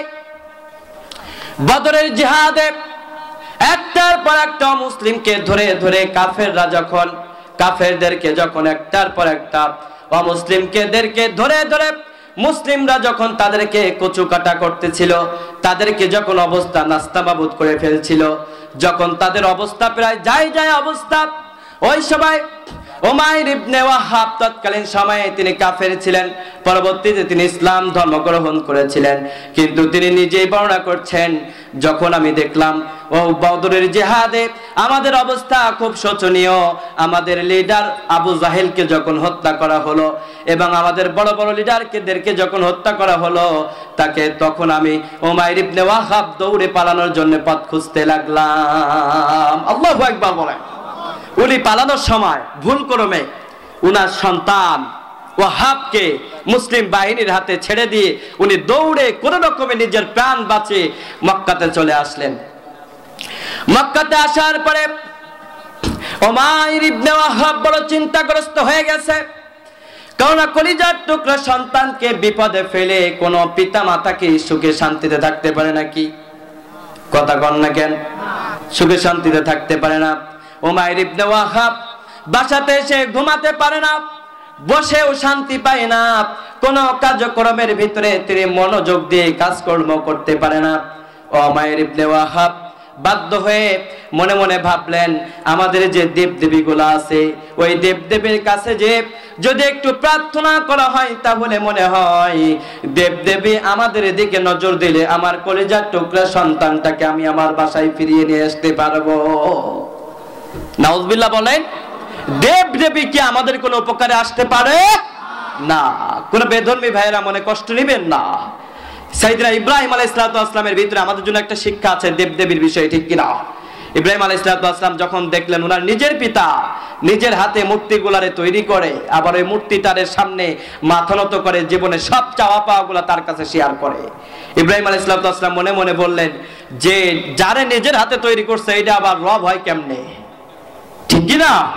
তখন ইব্রাহিম আলাইহিস সালাম বললেন, লা তাসজুদু লিশ-শামস ওয়ালা লিল-কমার ওয়াসজুদু লিল্লাহিল্লাযী খালাকাহুন্না ইন কুনতুন্না ইয়্যাহু তা'বুদুন। চিৎকার দিয়ে বলেন আল্লাহু আকবার। ইব্রাহিম আলাইহিস সালাম ওই দিন বলেছিলেন, কোন চন্দ্র আমার রব নাই, লা তাসজুদু লিশ-শামস ওয়ালা লিল-কমার, চন্দ্র সূর্য আমার রব নাই, ওয়াসজুদু লিল্লাহিল্লাযী খালাকাহুন্না, সিজদা এবং মাথা নত যদি করতে হয় আমার রব আল্লাহর কাছেই আমি মাথা নত করব। মুসলমানরা সর্বশক্তি দিয়ে আওয়াজ দিয়ে বলেন না আমাদেরকে মাথা নত করতে হবে কার কাছে? কোন তাগুতি শক্তির কাছে। 1000 টাকা 2 পয়সার জন্য নির্বাচনের সময় বিক্রি হওয়া যাবে না, ঠিক কিনা বলো? নির্বাচনগুলো আসলে সুদখোর ঘুষখোর নেতার পিছনে যায় আর স্লোগান দেয় আমার নেতার চরিত্র ফুলের মতো পবিত্র, ঠিক কিনা? এমন কোন কাজ করা যাবে না। করবেন নাকি এখানে কেউ? না, করা যাবে না। যে কথা বলতেছিলাম ভাইরা আমার, উমাইর ইবনে ওয়াহাব রাদিয়াল্লাহু তাআলা আনহু উনি দেখলেন ওনার কলিজার টুকরা সন্তানকে বাঁচানোর জন্য মুহাম্মাদের কাছে আমাকে যেতে হবে। কিন্তু উমাইর ইবনে ওয়াহাব তিনি শারীরিকভাবে একটু বেকারগ্রস্ত ছিলেন, তার ধন সম্পদ তেমন ছিল না, অর্থনৈতিক মন্দা তার ছিল। তিনি চিন্তা করলেন যেমন করে হোক বিশ্বনবীজির কাছ থেকে আমার সন্তানকে মুক্ত করতে হবে। ভাইরা আমার মনোযোগ দিয়ে শুনবেন, আমাদের আচরণটা পার্শ্ববর্তী কোনো মানুষের সাথে শত্রুতা থাকলে আমরা তাদের বিষয়ে কতটা কঠোর হই, কিন্তু বিশ্বনবীজি শত্রুর বিষয়ে কতটা সফট কর্নার রাখতেন। তার বিহেভিয়ার দিয়ে শত্রুকে তার অনুকূলে এনে তার সাপোর্ট গার্ড হিসেবেও তিনি ব্যবহার করতে পারতেন। সুবহানাল্লাহ বিহামদি। ইসলামের সৌন্দর্যটা আজকে যদি এই কথাটুকু আপনারা হৃদয়ের কান দিয়ে শুনতে পারেন, আমার মনে হয় এই আচরণ গুণাবলীগুলো আপনার ভিতরে থাকে, আপনার পাশে অনেক ভাইয়েরা ইসলামের সৌন্দর্য দেখে তারা ইসলামের ভিতরে চলে আসতে বাধ্য হবে ইনশাআল্লাহ। উমাইর ইবনে ওয়াহাব মনে মনে চিন্তা করলেন, শুধু দেবদেবীর কাছে গেলে হবে না, হাতিমে কাবায় যে বাইতুল্লাহ শরীফ তাওয়াফ করে আল্লাহর কাছে আমাদের হৃদয়ের কথাগুলো শেয়ার করতে হবে। হাতিমে কাবায় যাওয়ার জন্য আর দিনে উমাইর ইবনে ওয়াহাব বাসা থেকে রওনা দিলেন। বাসা থেকে রওনা দেওয়ার পরে উনি কিছু দূর যাওয়ার পরে দেখলেন হাতিমে কাবার পাশে ইসমাইলি নামক একটা পাথর আছে। এই পাথরের পাশে তার এক বন্ধু বসে আছে, যার নাম হচ্ছে সাফওয়ান ইবনে উমাইর। সাফওয়ান ইবনে উমাইরের সাথে তার সর্বশেষ দেখা হয়েছিল বদরের যুদ্ধে, যেই দিন ইসলাম ও মুসলমানের বীররা অমুসলিমদেরকে কচুকাটা করে বদরের যুদ্ধে জয় এনেছিল। সুবহানাল্লাহ বলেন। সুবহানাল্লাহ। সাফওয়ান ইবনে উমাইরকে দেখে উমাইর ইবনে ওয়াহাব তাকে সালাম বিনিময় করলেন, শুভকামনা জানিয়ে তার কাছে বললেন, ও আমার প্রাণের বন্ধুরে, সেই বদরের যুদ্ধে তোমার আমার দেখা হয়েছিল। বদরের যুদ্ধের পরে ভাগ্যক্রমে আজ আমাদের দেখা হয়ে গেছে। ভাই আমার, আজ তুমি দূরে থেকো না, চলো দুইজনে বসে একটু মনের কথাগুলোকে শেয়ার করি। এখন দুইজনে বসে মনের খুশ গল্পে মিলতেছে।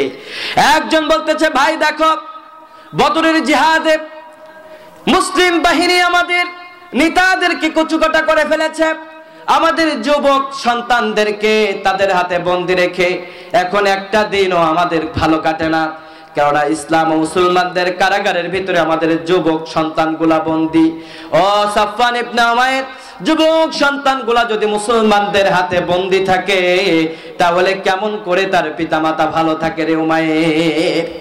সাফওয়ান ইবনে উমাইর তখন বলতেছে যে আসলেই তুমি সত্যি কথা বলেছো, লাইসা আল্লাহি ফিল আইশি খায়রুন বাদাহুম। চিৎকার দিয়ে বলেন আল্লাহু আকবার। সাফওয়ান ইবনে উমাইর বলতেছে, ভাই আমার, তুমি যা বলেছো তা তো আমি বুঝতে পেরেছি। আমার তো মনে হচ্ছে আমার যুবক সন্তানগুলাকে মুসলমানদের খাসার ভিতরে বন্দি রেখে আমার তো মনে হয় আমরা বেঁচে থাকার অবস্থায় মনে হচ্ছে যে আমরা মৃত আছি। এখন যেমন করে হোক আমাদের যুবক সন্তানগুলাকে মুসলমানদের কারাগার থেকে আমাদেরকে বাঁচাতে হবে, তাদেরকে সেফ জোনে নিয়ে আসতে হবে। উমাইর ইবনে ওয়াহাব বললেন, মুসলমানদের কাছ থেকে কেমন করে তাদেরকে নিয়ে আসবা? নিয়ে আসার জন্য তো একটা পথ তো আমাদেরকে দরকার, কিন্তু মুসলমানদের কি কাছে কি দিয়ে আমরা উপস্থাপন করব আমাদের যুবক সন্তানদেরকে তোমরা ছেড়ে দাও। কিন্তু এমনি এমনি তো আর বলা যায় না। উমাইর ইবনে ওয়াহাব সাফওয়ান ইবনে উমাইরকে শোনানোর জন্য জোরে জোরে বলতেছে, ভাই সাফওয়ান রে, আমার মাথার উপরে যদি ঋণের বোঝা না থাকতো, ফ্যামিলির বোঝা আমার উপরে যদি না থাকতো, ওয়াল্লাহি রাব্বিল কাবা, কাবার মালিকের কসম দিয়ে বলছি রে সাফওয়ান, আমি খোলা তলোয়ার নিয়ে মুহাম্মাদের গর্দানটা শরীর থেকে আলাদা করে ফেলতাম। নাউযুবিল্লাহ বলতেন না? আওয়াজ করে বলেন না নাউযুবিল্লাহ। উমাইর ইবনে ওয়াহাবের কথা শুনে সাফওয়ান ইবনে উমাইর মনে মনে ভাবলো, এই তো সুযোগ পেয়েছি। কেননা সাফওয়ান ইবনে উমাইর মক্কার তৎকালীন সময় একজন নেতা ছিলেন, আর নেতা থাকার কারণে তার ধন সম্পদের খুব বেশি অভাব ছিল না। অঢেল সম্পদের মালিক হওয়ার কারণে সাফওয়ান ইবনে উমাইর তাকে বললেন, ভাই উমাইর ইবনে ওয়াহাব, তুমি শোনো, তোমার যত ঋণের বোঝা আছে আজ থেকে তোমার ঋণের বোঝাগুলা যদি আমি আমার কাঁধে তুলে নিই, আর তোমার পরিবারের দায়িত্বটা আমি সাফওয়ান ইবনে উমাইর যতদিন পৃথিবীতে বেঁচে থাকি, হায়াত যতদিন আমার আছে, আমি তোমার সাথে কমিটমেন্ট করছি, কথা দিচ্ছি ভাই আমার, যতদিন আমি বেঁচে থাকবো তোমার ফ্যামিলির দায়িত্বটা আমি নিজের কাঁধে তুলে নেব। তুমি শুধুমাত্র মুহাম্মাদের গর্দানটা মাটির নিচে গড়াগড়ি করিয়ে দিবে। নাউযু বিল্লাহি মিন যালিক। উমাইর ইবনে ওয়াহাব বললেন, ভাই দেখো, আমি তোমাকে নিশ্চিত দিতে পারি যে আমি মুহাম্মাদকে হত্যা করতে পারবো। সাফওয়ান ইবনে উমাইর বললেন, ভাই কেমন করে তুমি নিশ্চিত দিতে পারবা? সাফওয়ান ইবনে উমাইরের কথার জবাবে উমাইর ইবনে ওয়াহাব বলতেছে, ভাই আমার, আমার নিজের যুবক সন্তানটা ওয়াহাবটা মুহাম্মাদের জেলখানার ভিতরে বন্দী আছে। আর এই বদরের যুদ্ধের পরে এই সময়টাতে মক্কাবাসী আর মদিনাবাসীর সাথে লেনদেনটা একটু বেশি হচ্ছে, কেননা আমাদের সন্তানগুলা তো তাদের জেলখানায় বন্দী আছে। আর বন্দীদেরকে বাঁচানোর জন্য মক্কা থেকে বিভিন্ন কাফেররা মদিনাতে যাচ্ছে, মদিনার থেকে তাদের সন্তানকে বাঁচিয়ে আবার মক্কাতেও ফিরে আসতেছে। ভাই আমার, যদি আমি মদিনাতে যাইও কেউ আমারে সন্দেহ করব না, সবাই ভাববে যে আমি মনে হয় আমার সন্তানকে বাঁচানোর জন্য মদিনাতে এসেছি। আল্লাহু আকবার বলেন। কি নিখুঁত পরিকল্পনা তাদের, কিন্তু এই পরিকল্পনার ব্যাপারে জানেন কে? সর্বশক্তি দিয়ে বলে জানেন কে? ওরা যারা ইসলাম ও মুসলমানদের বিরুদ্ধে চক্রান্ত করেছিল, ষড়যন্ত্র করেছিল, বছরের পর বছর ইসলামকে নিষিদ্ধ করার পায়তারা করেছিল, আওয়াজ করে বলেন তোরা কি ইসলামকে নিষিদ্ধ করতে পেরেছে? বরঞ্চ যারা ইসলামকে নিষিদ্ধ করার চেষ্টা করেছে 17 বছর পরে ওদের 14 গোষ্ঠীর নাম নিশানাগুলোকে আল্লাহ জমিন থেকে নিষিদ্ধ করে দিয়েছে। ঠিক কিনা বলেন? কারণ আল্লাহ নিজেই বলেছেন ইরিদুনা আইয়ুতফিউ নূরাল্লাহ, ওরা চায় আমি আল্লাহর নূরকে তাদের মুখের ফুৎকারে নিভিয়ে দেওয়ার জন্য। কিন্তু আমি আল্লাহ জানাতে চাই, মুখের ফুৎকারে না একজন নেতারে না দুইজন নেতারে না, সব নেতারে তোমরা ফাঁসের কাস্টে ঝোলাও না কেন, ইসলাম ও মুসলমানদের দিন প্রতিষ্ঠার কল্যাণকামী অগ্রগামী ভূমিকাকে তোমরা কখনো রুখে দিতে পারবে না ইনশাআল্লাহ। ঠিক কিনা বলেন? সাফওয়ান ইবনে উমাইর তো বড্ড খুশি, মনে মনে ভাবতেছে হায় রে মুহাম্মদ, এখন তুমি টের পাবা। বদরের জিহাদে আমাদেরকে নেতাদেরকে তুমি হত্যা করেছো, এই হত্যার প্রতিশোধ আমি ঠিকই ঠিকই নিব। নাউযুবিল্লাহ বলেন। সাফওয়ান ইবনে উমাইরের এই প্রস্তাব উমাইর ইবনে ওয়াহাব শুনে বড্ড খুশি হয়ে বললেন, ও সাফওয়ান রে, তুমি যদি সত্যি সত্যি আমার ফ্যামিলির দায়িত্বটা নিয়ে নাও, আমি নিজের হাতে তলোয়ারিটা নিয়ে মুহাম্মাদকে কতল করে ফেলবো। নাউযুবিল্লাহ বলেন। এই পরিকল্পনা করার পরে উমাইর ইবনে ওয়াহাব বাসাতে এসে তরবারিটা ঝালাই দিচ্ছে, ধার করতেছে, আর মনে মনে ভাবতেছে মুহাম্মদ রে, এইবার তুমি টের পাবা, মুহাম্মদ এইবার তুমি টের পাবা উমাইর ইবনে ওয়াহাবকে, কার ছেলেরে তুমি বন্দী করছো সব টের পাবা। নাউযুবিল্লাহ বলেন। তরবারিটাকে ধার দেওয়ার পরে তরবারির আগায় উমাইর ইবনে ওয়াহাব বিষ মিশিয়ে মনে মনে ভাবতেছে মুহাম্মদ, কোন রকমে যদি তোমার গায়ে তরবারিটা স্পর্শ করতে পারি তবু তোমার মৃত্যু নিশ্চিত। কারণ যেই বিষ আমি আমার তরবারির আগায় মিশ করেছি, আমার মনে হয়, আমার বিশ্বাস, একটু আঘাত লাগলে মুহাম্মদ ওখানে শেষ হয়ে যাবে। নাউযুবিল্লাহ বলেন। উমাইর ইবনে ওয়াহাব হাতিমে কাবার পাশে ইসমাইলি পাথরের পাশে বসে এই চক্রান্ত পরিকল্পনা সম্পূর্ণ করার পরে উটের পিঠে বসে ঘোড়ার সওয়ার হয়ে মদিনার উদ্দেশ্যে রওনা দিয়েছেন। ঘটনা করবে ওই দিন সাইয়েদনা ওমর ফারুক রাদিয়াল্লাহু তাআলা আনহু মসজিদে নববীর সদর দরবারে বসে, সদর দরজায় সাইয়েদনা ওমর ফারুক রাদিয়াল্লাহু তাআলা আনহু বসে আছেন, আর ওমর বিন খাত্তাব রাদিয়াল্লাহু তাআলা আনহুর সামনে আরো কিছু সাহাবীরা বসে বসে কথা বলতেছে। এখন বলুন তো, ওমর রাদিয়াল্লাহু তাআলা আনহু তিনি নরম ছিলেন না গরম ছিলেন? আওয়াজ করে বলেন, নরম না গরম? ওমর বড্ড গরম ছিলেন। ওমর রাদিয়াল্লাহু তাআলা আনহু বসে বসে বদরের জিহাদে মুসলমানদের হিসাব নিকাশগুলা মিলাচ্ছেন, আর একে অপরের সাহাবীর সাথে তিনি বলতেছেন, সাহাবীরা রে, ও আমার প্রাণের বন্ধুরা, আমার তো বড্ড মনে হয় বদরের জিহাদে আল্লাহ রাব্বুল আলামিন যদি আরশে আজিম থেকে আমাদের জন্য একটু ফয়সালা না করতেন, ফেরেশতা যদি না পাঠাতেন, বদরের জিহাদে আল্লাহ রাব্বুল আলামিন গায়বী মদদ থেকে যদি আমাদের জন্য একটু সাহায্য না পাঠাতেন, আমার তো মনে হয় আমরা বদরের জিহাদে কখনো সাকসেস হতে পারতাম না। সুবহানাল্লাহ বলেন। কারণ আমাদের শক্তির চাইতে কাফেরদের শক্তি ছিল দ্বিগুণ। ঠিক কিনা? আল্লাহু আকবার বলেন। কারণ ওই দিন বদরের জিহাদে মুসলমানদের সৈন্য সংখ্যা ছিল কত? 313, আর কাফেরদের সৈন্য সংখ্যা 1000-এর ঊর্ধ্বে ছিল। সাইয়েদনা ওমর রাদিয়াল্লাহু তাআলা বলতেছে, শোনো, বদরের জিহাদে যদি আল্লাহ রাব্বুল আলামিন আমাদেরকে সাহায্য না করতেন, আমার তো বড্ড মনে হয় আমরা সাকসেস পেতাম না, আমরা সফল হতে পারতাম না। আর বদরের জিহাদে আল্লাহ রাব্বুল আলামিন আমাদেরকে সাহায্য করেছেন শুধুমাত্র এই জন্যই কাফেরদের বড় বড় লিডারদেরকে আমরা দুনিয়া থেকে জাহান্নামে পাঠাতে পেরেছি। সুবহানাল্লাহ বলেন। সাইয়েদনা ওমর রাদিয়াল্লাহু তাআলা আনহু এমত অবস্থায় কথা বলতে বলতে মসজিদে নববীর সদর দরজার থেকে অন্য দরজার দিকে তার চোখ পড়েছে। তিনি তাকিয়ে দেখলেন অন্য দরজা দিয়ে উমাইর ইবনে ওয়াহাব নাঙ্গা একটা তলোয়ার নিয়ে, খোলা তলোয়ার নিয়ে মসজিদে নববীর অন্য দরজা দিয়ে মসজিদে নববীর ভিতরে প্রবেশ করতেছে। নাউযুবিল্লাহ বলেন। সাইয়েদনা ওমর রাদিয়াল্লাহু তাআলা আনহু আওয়াজ দিয়ে গর্জন দিয়ে বলতেছে, এই কে আছো? মুহাম্মদ সাল্লাল্লাহু আলাইহি ওয়াসাল্লামের কাছে চলে যাও, কারণ আমি তো দেখতে পাচ্ছি উমাইর ইবনে ওয়াহাব এই কুত্তাটা মসজিদে নববীর ভিতরে প্রবেশ করেছে খোলা তলোয়ার নিয়ে, নিশ্চয়ই সে কোনো অঘটন ঘটানোর জন্য মসজিদে নববীর ভিতরে প্রবেশ করেছে। আল্লাহু আকবার বলেন। সাইয়েদনা ওমর ফারুক রাদিয়াল্লাহু তাআলার ঘোষণা শোনার সাথে সাথে উপস্থিত যত সাহাবী ছিল সব সাহাবী যে রাসূল সাল্লাল্লাহু আলাইহি ওয়াসাল্লামের চারিপাশ দিয়ে তাকে ঘেরাও করে ফেলেছে। যাই হয়ে যাক না কেন মুহাম্মদ সাল্লাল্লাহু আলাইহি ওয়াসাল্লামের শরীরের ভিতরে যেন ফুলের টোকাও উমাইর ইবনে ওয়াহাব না দিতে পারে। সুবহানাল্লাহ বলতেন না?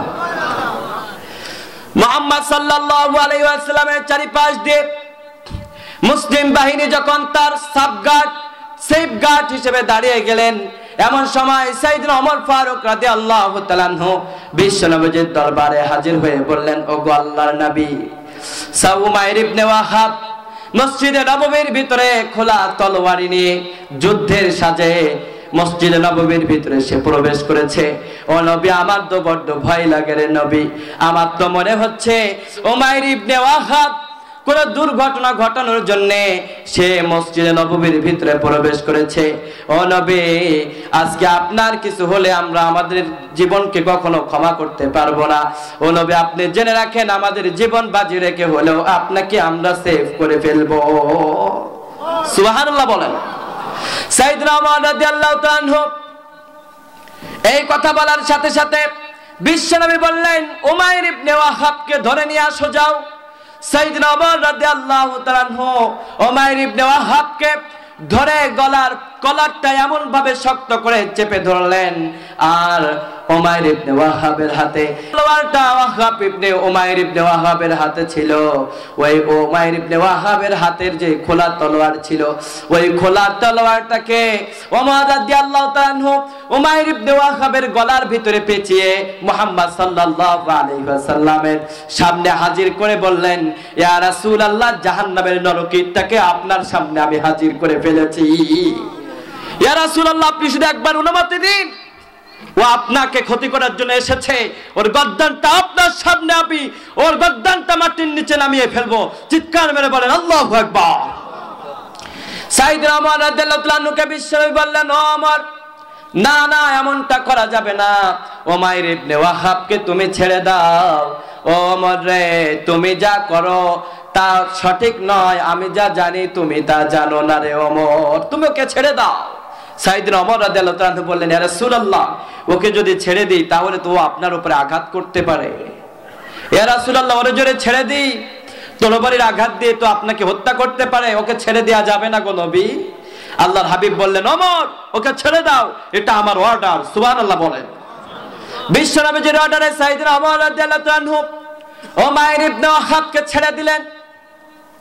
বিশ্বনবী উমাইর ইবনে ওয়াহাবকে বললেন, ও উমাইর ইবনে ওয়াহাব, তুমি কি জন্য মক্কা থেকে মদিনাতে এসেছো?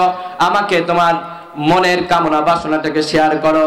উমাইর ইবনে ওয়াহাব বললেন, ও গো আল্লাহর নবী, ও মুহাম্মদ, আমার সন্তান যে তোমাদের কারাগারের ভিতরে বন্দী আছে, মুহাম্মদ, বদরের যুদ্ধে আমি তো নিজের প্রাণ নিয়ে বাঁচাতে পেরেছি, পালিয়েছিলাম, কিন্তু মুহাম্মদ, আমি চলে আসার পরেও আমার যুবক সন্তান তা তোমার কারাগারে বন্দী আছে। ও মুহাম্মদ, আমার স্ত্রী ঠিক মতো খাইতে পারে না। ও মুহাম্মদ, আমি বাসাতে যেই ঘুমাতে পারি না। ও মুহাম্মদ, তোমার কাছে আমার সন্তানটাকে মুক্ত করানোর জন্য সেই মক্কা থেকে জার্নি করে আমি মদিনাতে চলে এসেছি।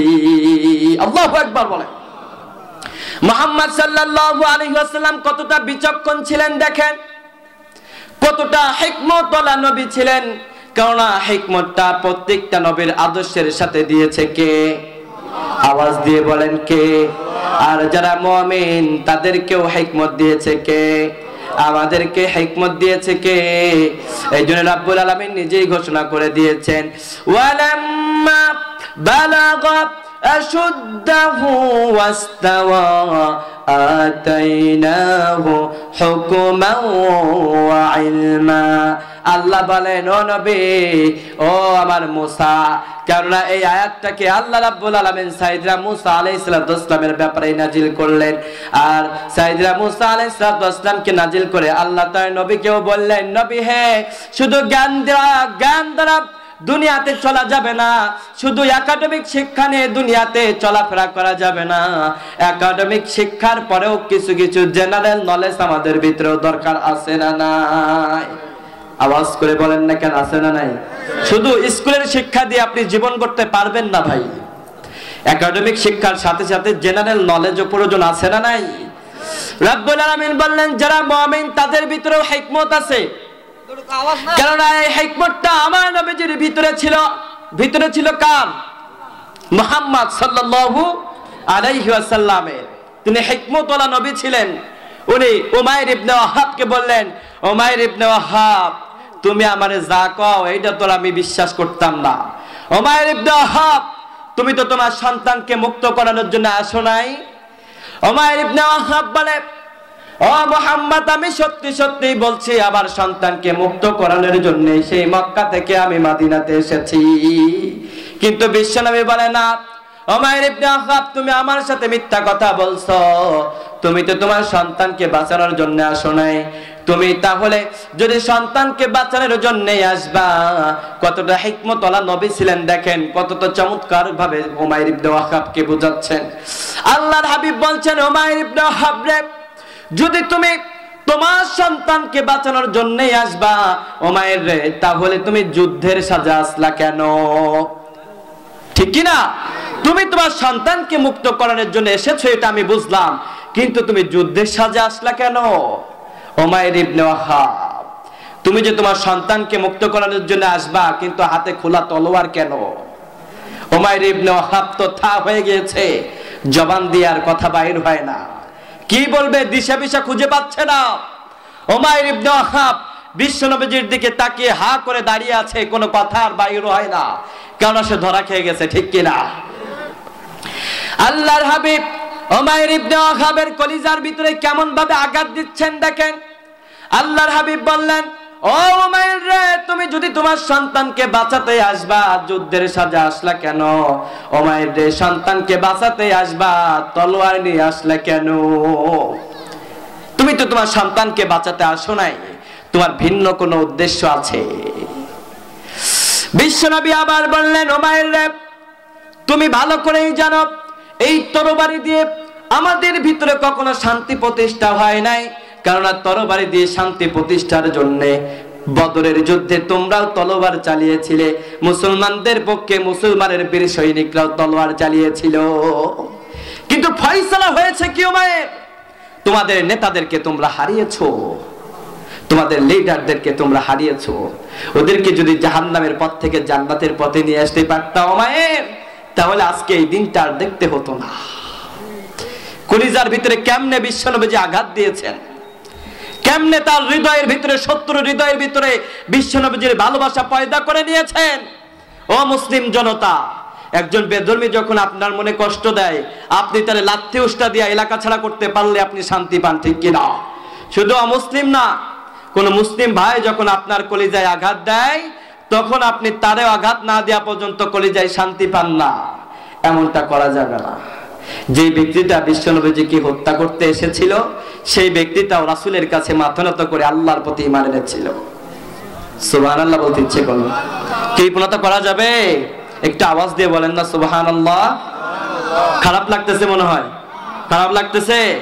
বিশ্বনবী বললেন, উমাইর, তুমি যা বলছো একটাও কথা তুমি ঠিক বলো নাই। উমাইর, তুমি জানো না রে উমাইর, তুমি আমার কাছে আসার পূর্বে তুমি আর সাফওয়ান ইবনে উমাইর ওই কাবার চত্বরে ইসমাইলি পাথরের পাশে বসে যেই পরিকল্পনা তুমি করেছো, ও মায়ের, তুমি আসার পূর্বে আল্লাহ পাক রব্বুল আলামিন আরশে আজিম থেকে আমাকে সবটা জানিয়ে দিয়েছে। উমাইর ইবনে ওয়াহাব তো আরো অবাক হয়ে গেছে, ওর ভিতর থেকে আর কথা বাইর হয় না, চোখের পানি ছেড়ে দিয়েছে। উমাইর ইবনে ওয়াহাব এবার মনে মনে ভাবতেছে, হায় রে কি বিপদে পড়ে গেলাম। আল্লাহু আকবার। উমাইর ইবনে ওয়াহাব তো বোকা হয়ে গেছে। বিশ্বনবীকে সবটা জানিয়ে দিয়েছিলেন কে? একটু আওয়াজ দিয়ে বলেন না কে? আল্লাহু আকবার বলেন, আল্লাহু আকবার বলেন। ও ভাইরা আমার, আচরণটা ঠিক করা লাগবে, কারো মনে কষ্ট দেয়া যাবে। শত্রু হলেও তার সাথে ভালো ব্যবহার করেন, দেখবেন সে আপনার বন্ধু হয়ে যাবে, ঠিক না বলেন? বিশ্বনবীর কত চমৎকার চরিত্র ছিল দেখেন। উনি বলতেছেন, উমাইর রে, ওই যে হাতিমে কাবার পাশে তুমি আর সাফওয়ান ইবনে উমাইর বসে বসে যেই পরিকল্পনা করেছিলা, তুমি সাফওয়ানের কাছে উপস্থাপন করেছিলা তোমার পরিবারের ভিতরে দুর্ভোগ যাইতেছে, তোমার ভিতরে সম্পদ নাই, তোমার কাছে টাকা পয়সা নাই, তুমি ঋণগ্রস্ত। সাফওয়ান ইবনে উমাইর যখন তোমার পরিবারের দায়িত্বটা তখন নিয়েছিল, তুমি তার কাছে হাতে হাত রেখে প্রমিস করেছো মুহাম্মাদের গর্দানটা তুমি মাটির নিচে গড়াগড়ি করাবা। উমাইর, তুমি এই কথা কি তার কাছে বলো নাই? সাফওয়ান ইবনে উমাইর তো অবাক হয়ে যাচ্ছে। সাফওয়ান ইবনে উমাইর কোনো কথা শুনলেন না, সাথে সাথে দীপ্ত কণ্ঠে ঘোষণা করলেন, আশহাদু আন্নাকা মুহাম্মাদুর রাসূলুল্লাহ, আমি ঘোষণা দিচ্ছি নিশ্চয় আপনি আল্লাহর নবী, এতে কোনো সন্দেহ নাই গো নবী। সুবহানাল্লাহ বলেন। সুবহানাল্লাহ বিহামদি। সাফওয়ান ইবনে উমাইর বিশ্ব নবীর দিকে তাকিয়ে বললেন, ও আল্লাহর নবী, এতদিন কাফেররা আপনার বিরুদ্ধে কত চক্রান্ত করেছে, কত বাজে কথা বলেছে। ও আল্লাহর নবী, আপনাকে তারা বলেছে জাদুকর, আপনাকে বলেছে মিথ্যাবাদী, আপনাকে কবি বলে গালি দিয়েছে, কাযযাব বলেছে, সাহির বলেছে। ও নবী, তখন তো আমি বুঝতাম না। ও নবী, এতদিন যা শুনেছি হৃদয়ে দাগ কাটে নাই, কিন্তু আমি মদিনাতে আসার আগে যে আল্লাহ আপনারে জানিয়ে দিল, ওই আল্লাহর ব্যাপারে এখন আমার কোনো সন্দেহ নাই। আপনি আমাকে পড়িয়ে দেন লা ইলাহা ইল্লাল্লাহু মুহাম্মাদুর রাসূলুল্লাহ সাল্লাল্লাহু আলাইহি ওয়াসাল্লাম। ও নবী, আপনি আমাকে পড়িয়ে দেন, আমি আর অমুসলিম থাকতে চাই না, আমি ইসলামের ভিতরে এসে আমার নিজেকে সৌভাগ্যবান করতে চাই।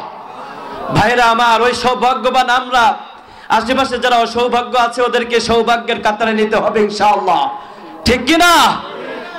তখন এই সাথে সাথে সাইয়েদনা ওমর রাদিয়াল্লাহু তাআলা আনহু যখন ওইখানে ওই যে মসজিদে নববীর সদর দরজায় বসে মুহাম্মদুর রাসূলুল্লাহকে হত্যা করার জন্য উমাইর ইবনে ওয়াহাব যখন মসজিদে নববীর অন্য দরজা দিয়ে প্রবেশ করতেছিলেন, তখন ওমর রাদিয়াল্লাহু তাআলা আনহু উমাইর ইবনে ওয়াহাবের ব্যাপারে একটা বাক্য ব্যবহার করেছিলেন। খেয়াল আছে কিনা আমি জানি না, আমি আবারও রিপিট করছি। ওমর রাদিয়াল্লাহু তাআলা আনহু বলেছিলেন, এক কুত্তা উমাইর ইবনে ওয়াহাব মক্কা থেকে মদিনা এসেছে আমার বিশ্বনবীকে হত্যা করার জন্য, আমার নবীকে যেন কোনো ক্ষতি করতে না পারে।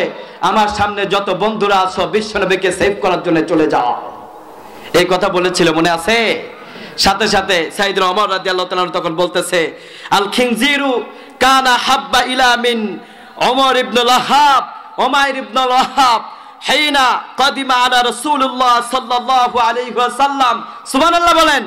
তিনি আরো বলছেন, ওয়া হুয়া আল ইয়াউমা আহাব্বু ইলা মিন বাদিল আবনাই। সুবহানাল্লাহ বলেন।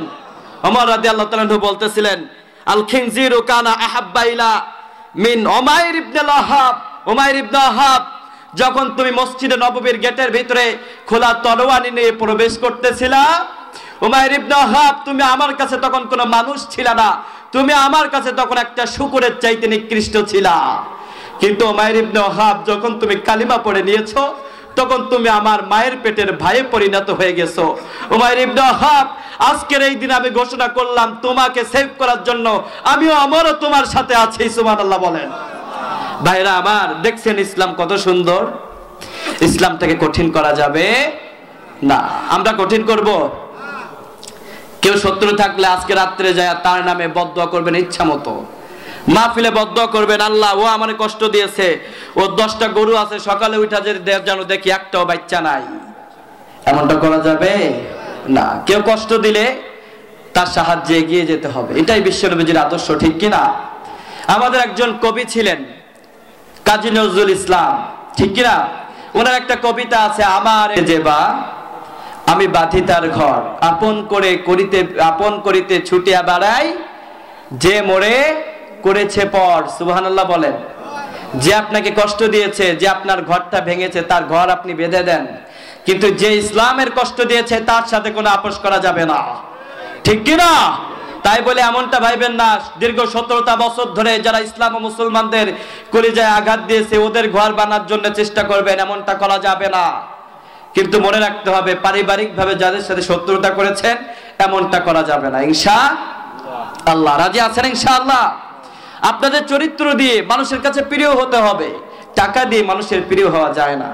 টাকা তো অনেক মানুষেরই আছে, আছে না? নাই না। এই জমিনে এই 5 আগস্টের আগে অনেক মানুষের কোটি কোটি টাকা সম্পদ এই বাংলাদেশে ছিল, আজকে তারা নিজের পিতৃ পরিচয় দিয়ে বাংলাদেশে বসবাস করতে পারছে না, কারণ টাকাই সম্মান হয় না। মান কানা ইরিদুল আইজ্জা, সম্মানটা দেয় কে? আওয়াজ করে মুসলমান বলতে হবে, সম্মান দেয় কে? সম্মান দেওয়ার মালিক কে? আল্লাহ সম্মান দেয়। এজন্য আল্লাহ নিজেই বলছেন, মান কানা ইরিদুল আইজ্জা ফা ইন্নাল আইজ্জাতা লিল্লাহি জামিআ। ও দুনিয়ার মানুষ, সম্মানটা আমি আল্লাহ নিজের তরফ থেকে দেই। দুনিয়ার কোন মানুষ কেউ কাউরে সম্মান দিতে পারে না, কেউ কাউরে সম্মান করতে পারে না। আমি আল্লাহ যারা সম্মানিত করতে চাই, দুনিয়ার কেউ তারে অসম্মানিত করতে পারে না, ঠিক কিনা বলেন? ভাইরা আমার, রাত অনেক গভীর হয়ে গেছে না? আরো অনেক আলোচনা আছে, বাট আজকের এই দিনে আর মনে হয় না করা যাবে। প্রায় 1টা বাজার আর আধা ঘন্টা বাকি আছে। সো আমরা যদি আরো দীর্ঘ করি, কি বলেন? আর কি আলোচনা করা যাবে? কি কোন আপনার আলোচনা চলবে না থেমে যাবে? ইনশাআল্লাহ চলবে। তা আপনারা আমারে ছাড়তেন কখন? কোন না কে? সকালবেলা? নাউজুবিল্লাহ। আপনারা থাকেন এই দিক থেকে, আমি পালাবো ইনশাআল্লাহ। ভাইরা আমার, আরেকটি বিশ্বনবীর আচরণগত বৈশিষ্ট্য বলবো, এরপরে আমরা আলোচনার ইতি টেনে দেব ইনশাআল্লাহ। আওয়াজ করে বলেন না ইনশাআল্লাহ। বিশ্বনবীর আরো একটা চমৎকার আচরণ ছিল, আসলুবুল কাযমিল গাইজ। তিনি ক্রোধ দমনে অনেক কঠোর ছিলেন, অনেক চমৎকার গুণাবলী ছিল তার ভিতরে। তিনি সহজেই তার রাগকে দমন করতে পারতেন। বিশ্বনবী, সহিহ বুখারীর বর্ণনা একটা হাদিস এসেছে, বিশ্বনবী বলেন, বীর পুরুষ সে নয় যে যুদ্ধে অমুসলিমদেরকে কুচুকাটা করেছে, নিজে গাজী হয়ে ফিরেছে, এই ব্যক্তিটা বীর পুরুষ নয়। বীর পুরুষ সে যে যুদ্ধে ময়দানে গিয়েছে এবং ধৈর্য ধারণ করেছে, ইসলামের বিধান মেনে যুদ্ধ করেছে, ঠিক কিনা? এবং বীর পুরুষ সেই যার রাগ উঠে কিন্তু রাগকে সে কন্ট্রোল করতে পারে, ঠিক কিনা? এর জন্য রাগকে আমাদেরকে কি করতে হবে? কন্ট্রোল করতে জানতে হবে। কেমন বিশ্বনবীজি কেমন করে রাগকে কন্ট্রোল করতেন, এটা আমাদের একটু জানার দরকার না? একটু আওয়াজ দিয়ে বলেন না কেন? দরকার আছে না নাই? রাগটাকে কেমন করে দমন করবেন? আপনার শত্রু যখন আপনার সামনে দিয়ে ঘুরে, আপনি মনে মনে পরিকল্পনা করেন, আইরে সুযোগ একটা পাইছি, আজকে যদি কাজে লাগাইতে পারতাম, আগামী দিন এর আর আমার চোখের সামনে দেখা যাইতো না। এমন মানুষ নাই ময়দানে, আর এখানে সব ভালো মানুষ। আপনাদের দিকে এমন মানুষ আছে নাকি? শত্রুরে দেখলে মনে মনে মনে হয় তারে মাইরা ফেলাই, মনে মনে তারে খায়া ফেলাই। আবার মা বোনেরা যারা আছে ওনারাও শুনতেছে, মা বোনদের ধৈর্য কম, রাগও বেশি, ঠিক কি না? অল্পতে তারা রেগে যায়। তাদের জন্য একটা সবক আছে, ধৈর্য হারা হওয়া যাবে না, রাগটাকে দমন করতে জানতে হবে, ঠিক কিনা বলেন? বিশ্বনবী বলেন, দুইজন সাহাবী, হযরত সুলাইমান বিন সারদ রাদিয়াল্লাহু তাআলা আনহুর বর্ণনায় সহিহ বুখারীর ভিতরে হাদিসটি এসেছে 3108 নম্বর হাদিস। শুনবেন নাকি? প্রথমে আমরা রাগটাকে দমন করতে হয় কিভাবে, এই হাদিসটা জানবো। এরপরে বিশ্বনবী কেমন করে প্র্যাকটিক্যালি রাগটাকে দমন করতেন, এই ব্যাপারে ছোট্ট একটা স্টুডিও আমরা শুনবো ইনশাআল্লাহ। ইনশাআল্লাহ বলেন, আরো আওয়াজ দিয়ে বলেন ইনশাআল্লাহ। এর ব্যাপারে, রাগের ব্যাপারে পবিত্র কোরআনের ভিতরে আল্লাহ রাব্বুল আলামিন কোরআনের ভিতরে একটা আয়াত দিয়েছেন, জানার দরকার আছে না নাই? রাব্বুল আলামিন বলেন, আল্লাযীনা ينفقون في السراء والضراء والكاظمين الغيظ والعافين عن الناس والله يحب المحسنين رب العالمين বলেন الذين ينفقون في السراء والضراء والكاظمين الغيظ والعافين عن الناس আল্লাহ রাব্বুল আলামিন বলেন যারা সচ্ছল অবস্থায় আল্লাহর রাস্তায় দান করে সচ্ছল অবস্থায় কি করে কথা বল না কেন যখন টাকা পয়সা থাকে তখনও দান করে ওয়াল কাযিমিনাল গায়জ ফিস সাররা আল্লাহ বলেন যখন তার অসচ্ছল অবস্থা থাকে তখনও দান করে দান করা মানে শুধু টাকা পয়সা দান করা বিষয়টা এমন নয় আপনি আপনার সামনে কেউ যদি কষ্টে থাকে তার সামনে একটা মুস্কি হাসি দেন বিশ্বনবী বলেন এটাও একটা সদকা সুবহানাল্লাহ বলেন একজন মনে কষ্ট পেয়েছে তার কষ্টটা বাড়ানোর জন্য চেষ্টা করা যাবে না তার সামনে একটা মুস্কি হাসি দিয়ে বলতে হবে আরে ভাই তুমি যে কষ্ট পেয়েছো এর চাইতে কত কষ্ট আমি পাইছি কিন্তু আমি তো বেঁচে আছি আলহামদুলিল্লাহ ঠিক কি না কাউকে হতাশ করতে দেয়া যাবে না মা বোনরা যারা আছেন একটু অল্পতেই আমরা হতাশ হয়ে যান হতাশ হওয়া যাবে না যারা হতাশ হয়ে যায় ওদের সাথে আল্লাহ থাকে না ইন্নাল্লাহা মা'আল্লাযীনা তাকাও ওয়াল্লাযীনা হুম মুহসিনুন চিৎকার দিয়ে বলেন আল্লাহু আকবার রব্বুল আলামিন বলেন যারা মুহসিন যারা ধৈর্যশীল আমি আল্লাহ সব সময় আমার ওই বান্দাদের সাথেই থাকি সুবহানাল্লাহ বলেন সুবহানাল্লাহ ভাইরা আমার বিশ্বনবী জনাবে মুহাম্মদুর রাসূলুল্লাহ সাল্লাল্লাহু আলাইহি ওয়াসাল্লাম বলেন ওয়াল কাযিমিনাল গায়জ ওয়াল আফিনা আনিন নাস যে ব্যক্তি তার রাগকে দমন করতে পারে আর ওয়াল আফিনা আনিন নাস মানুষকে ক্ষমা করতে পারে দেখেন এর পূর্বে আমি যা যা বলেছি কোরআনের ভিতরে তা আছে না নাই ওয়াল কাযিমিনাল গায়জ যে রাগকে দমন করতে পারে ওয়াল আফিনা আনিন নাস এবং যে মানুষকে ক্ষমা করতে জানে সুবহানাল্লাহ বলেন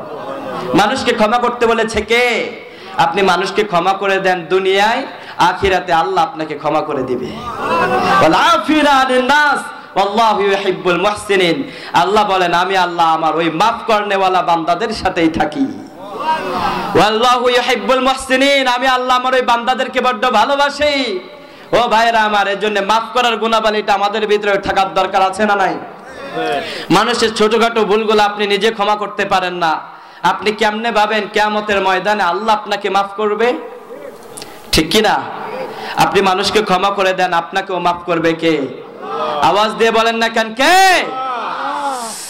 বিশ্বনবী বলেন যখন তোমরা রাগান্বিত হয়ে যাও হযরত সুলাইমান বিন সাদ রাদিয়াল্লাহু তাআলা আনহুর বর্ণনায় সহিহ বুখারীর ভিতরে হাদিস এসেছে বিশ্বনবী বলেন দুইজন সাহাবী কথা কাটাকাটি করছে একজন আরেকজনকে বকা দেয় আর একজন আরেকজনের দিকে তাকায় রাগান্বিত অবস্থায় চোখ ঘোরানি দেয় বিশ্বনবী দেখলেন একজনের চোখে মুখে রক্ত উঠে গেছে চোখ মুখ লাল হয়ে গেছে মানুষ রেগে গেলে তার চোখ মুখ লাল হয়ে যায় না বিশ্বনবী বললেন তোমাদের অবস্থা তো দেখে মনে হচ্ছে তোমরা বড় রাগান্বিত হয়ে গেছো তোমাদেরকে আজকে ছোট্ট একটা দোয়া শিখিয়ে দিব কি যেই দোয়াটা পাঠ করলে তোমাদের রাগটা নিমিষেই পানি হয়ে যাবে সুবহানাল্লাহ কারণ রাগের সাথে থাকে শয়তান রাগের সাথে কি শয়তান শয়তান আগুনের তৈরি সুবহানাল্লাহ বলেন আর আগুনের সবচেয়ে বড় শত্রু হচ্ছে পানি পানির সাথে আগুন অ্যাডজাস্ট করতে পারে না পানি দিলেই আগুন নিভে যায় তোমরা আউযু বিল্লাহ পড়ে ফেলো আউযু বিল্লাহ হচ্ছে পানি আর শয়তান হচ্ছে আগুন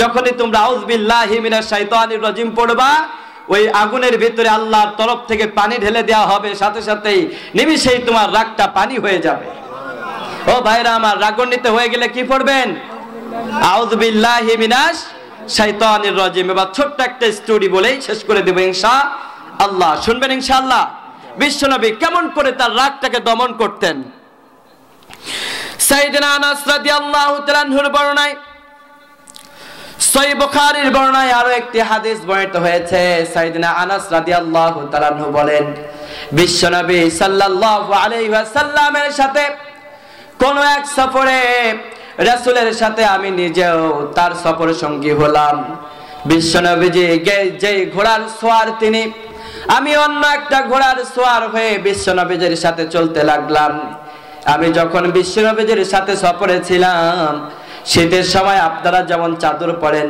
বিশ্বনবীজি ওই সময় একটা চাদর গলায় পেঁচিয়ে তিনি ঘোড়ার পিঠে সওয়ার হয়ে ঘোড়াটাকে লাগাম টেনে ধরে বিশ্বনবীজি দূরের পথে চলতেছে।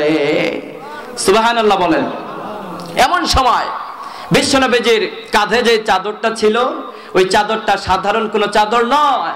ওই চাদরটাকে বিশ্বনবীজি নাজরান থেকে এক ভদ্রলোক বিশ্বনবীজির জন্য হাদিয়া পাঠিয়েছিল। সুবহানাল্লাহ বলেন। আর নাজরানের তৎকালীন সময়ের এই চাদরগুলো অনেক দামি ছিল। আর দামি জিনিসগুলোতে দেখবেন মানুষ নিজের হাত দিয়ে নকশা করে থাকে। হাতের নকশার চাদর হওয়ার কারণে হাতের নকশাগুলো একটু উঁচু উঁচু হয়, একটু ধার বিশিষ্ট হয়।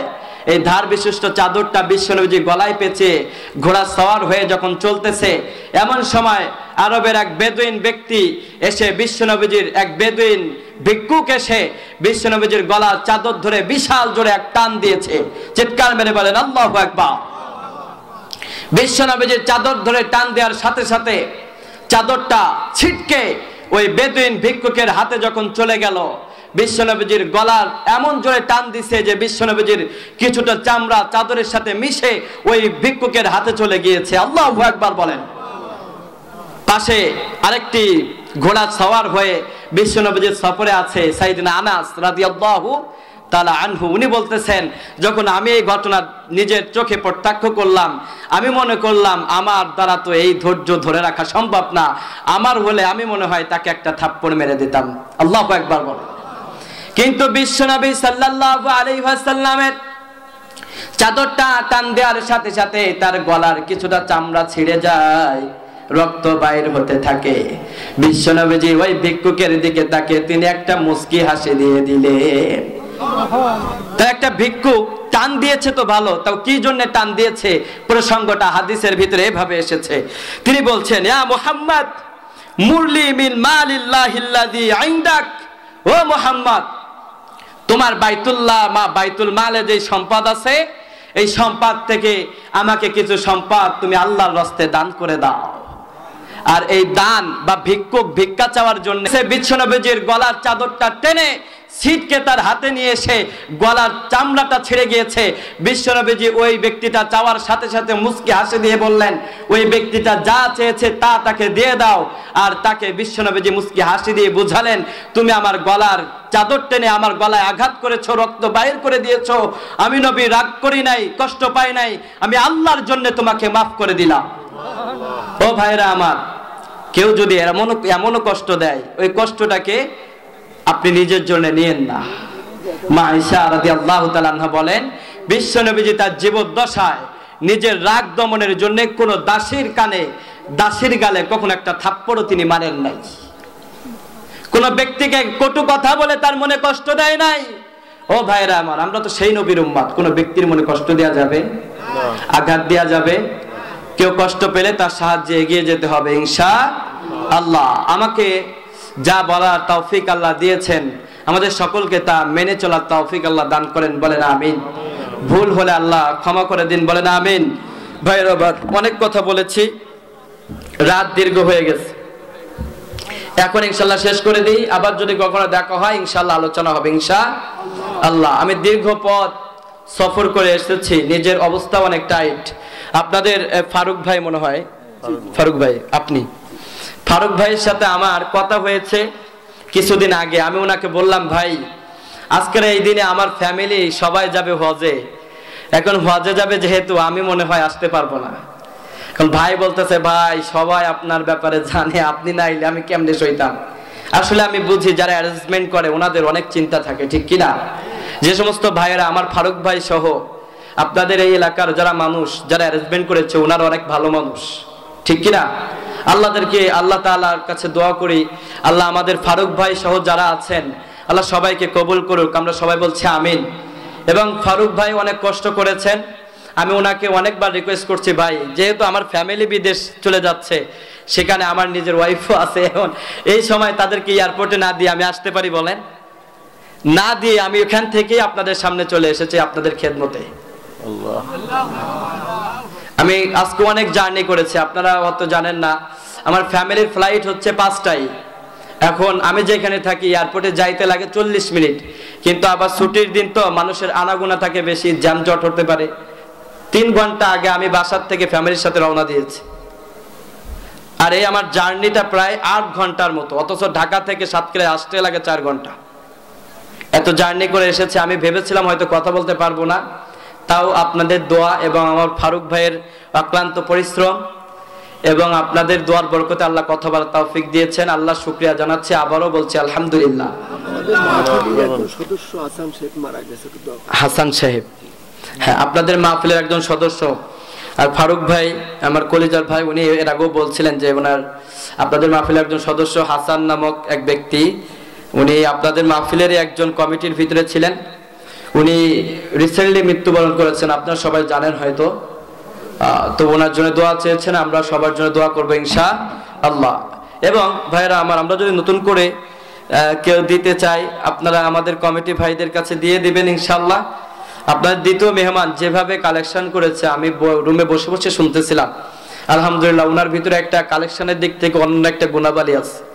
ওনার কথা শুনে আপনারা যার যা কিছু আছে তা দিয়ে আপনারা মাহফিলে সহযোগিতা করেছেন, ঠিক কিনা? আসলে আপনাদের এই এলাকার মানুষরা অনেক একতাবদ্ধ আছেন, এটা দেখে আমি বড্ড খুশি হয়েছি, আলহামদুলিল্লাহ। বলেন। আব্দুল সবুর ভাই 500 টাকা দান করেছেন। আল্লাহ আমার আব্দুল সবুর ভাইকে কবুল করুন, সবাই বলেন আমিন। হাসান শেখ যিনি মারা গিয়েছেন, হাসান শেখ যিনি মারা গিয়েছেন, ওনার স্ত্রী 500 টাকা দান করেছে। আল্লাহ আমাদের হাসান সাহেবকে তার ভুল ত্রুটিগুলো ক্ষমা করে দিয়ে তাকে জান্নাতের মেহমান বানিয়ে দিক, আমরা সবাই বলছি আমিন। ভাইরা আমার, এই যে আজকে যারা অ্যারেঞ্জমেন্ট করেছে, যে সম্মানিত ব্যক্তিরা যারা স্টেজে উপস্থাপন আছে, আপনারাও সম্মানিত। কিন্তু একটা হাদিস বলে যায় যে রাসূল সাল্লাল্লাহু আলাইহি ওয়াসাল্লাম বলেছেন, আল মারউ মাআ মান আহাব্বা মান লাম ইয়াশকুরিল্লাহু লাম ইয়াশকুরিন নাস। সরি, এই হাদিসটিতে বিশ্বনবী বলেন যে মানুষের প্রশংসা করলো না, সে আল্লাহরও প্রশংসা করে নাই। যারা এত কষ্ট করে আয়োজন করেছে, অ্যারেঞ্জমেন্ট করেছে, তাদেরও প্রশংসা করার দরকার আছে না নাই? আছে। তাদের জন্য দোয়া করবেন, তাদের প্রশংসা আছে, তাদের জন্য দোয়া করবেন, আল্লাহ যেন তাদেরকে কবুল করে। আমরা সবাই বলছি আমিন। এখনই দোয়া হবে। আমরা মোস্তফা মোল্লা সাহেব 1000 টাকা দান করেছেন, আল্লাহ তার দানকে কবুল করুক, আমরা সবাই বলছি।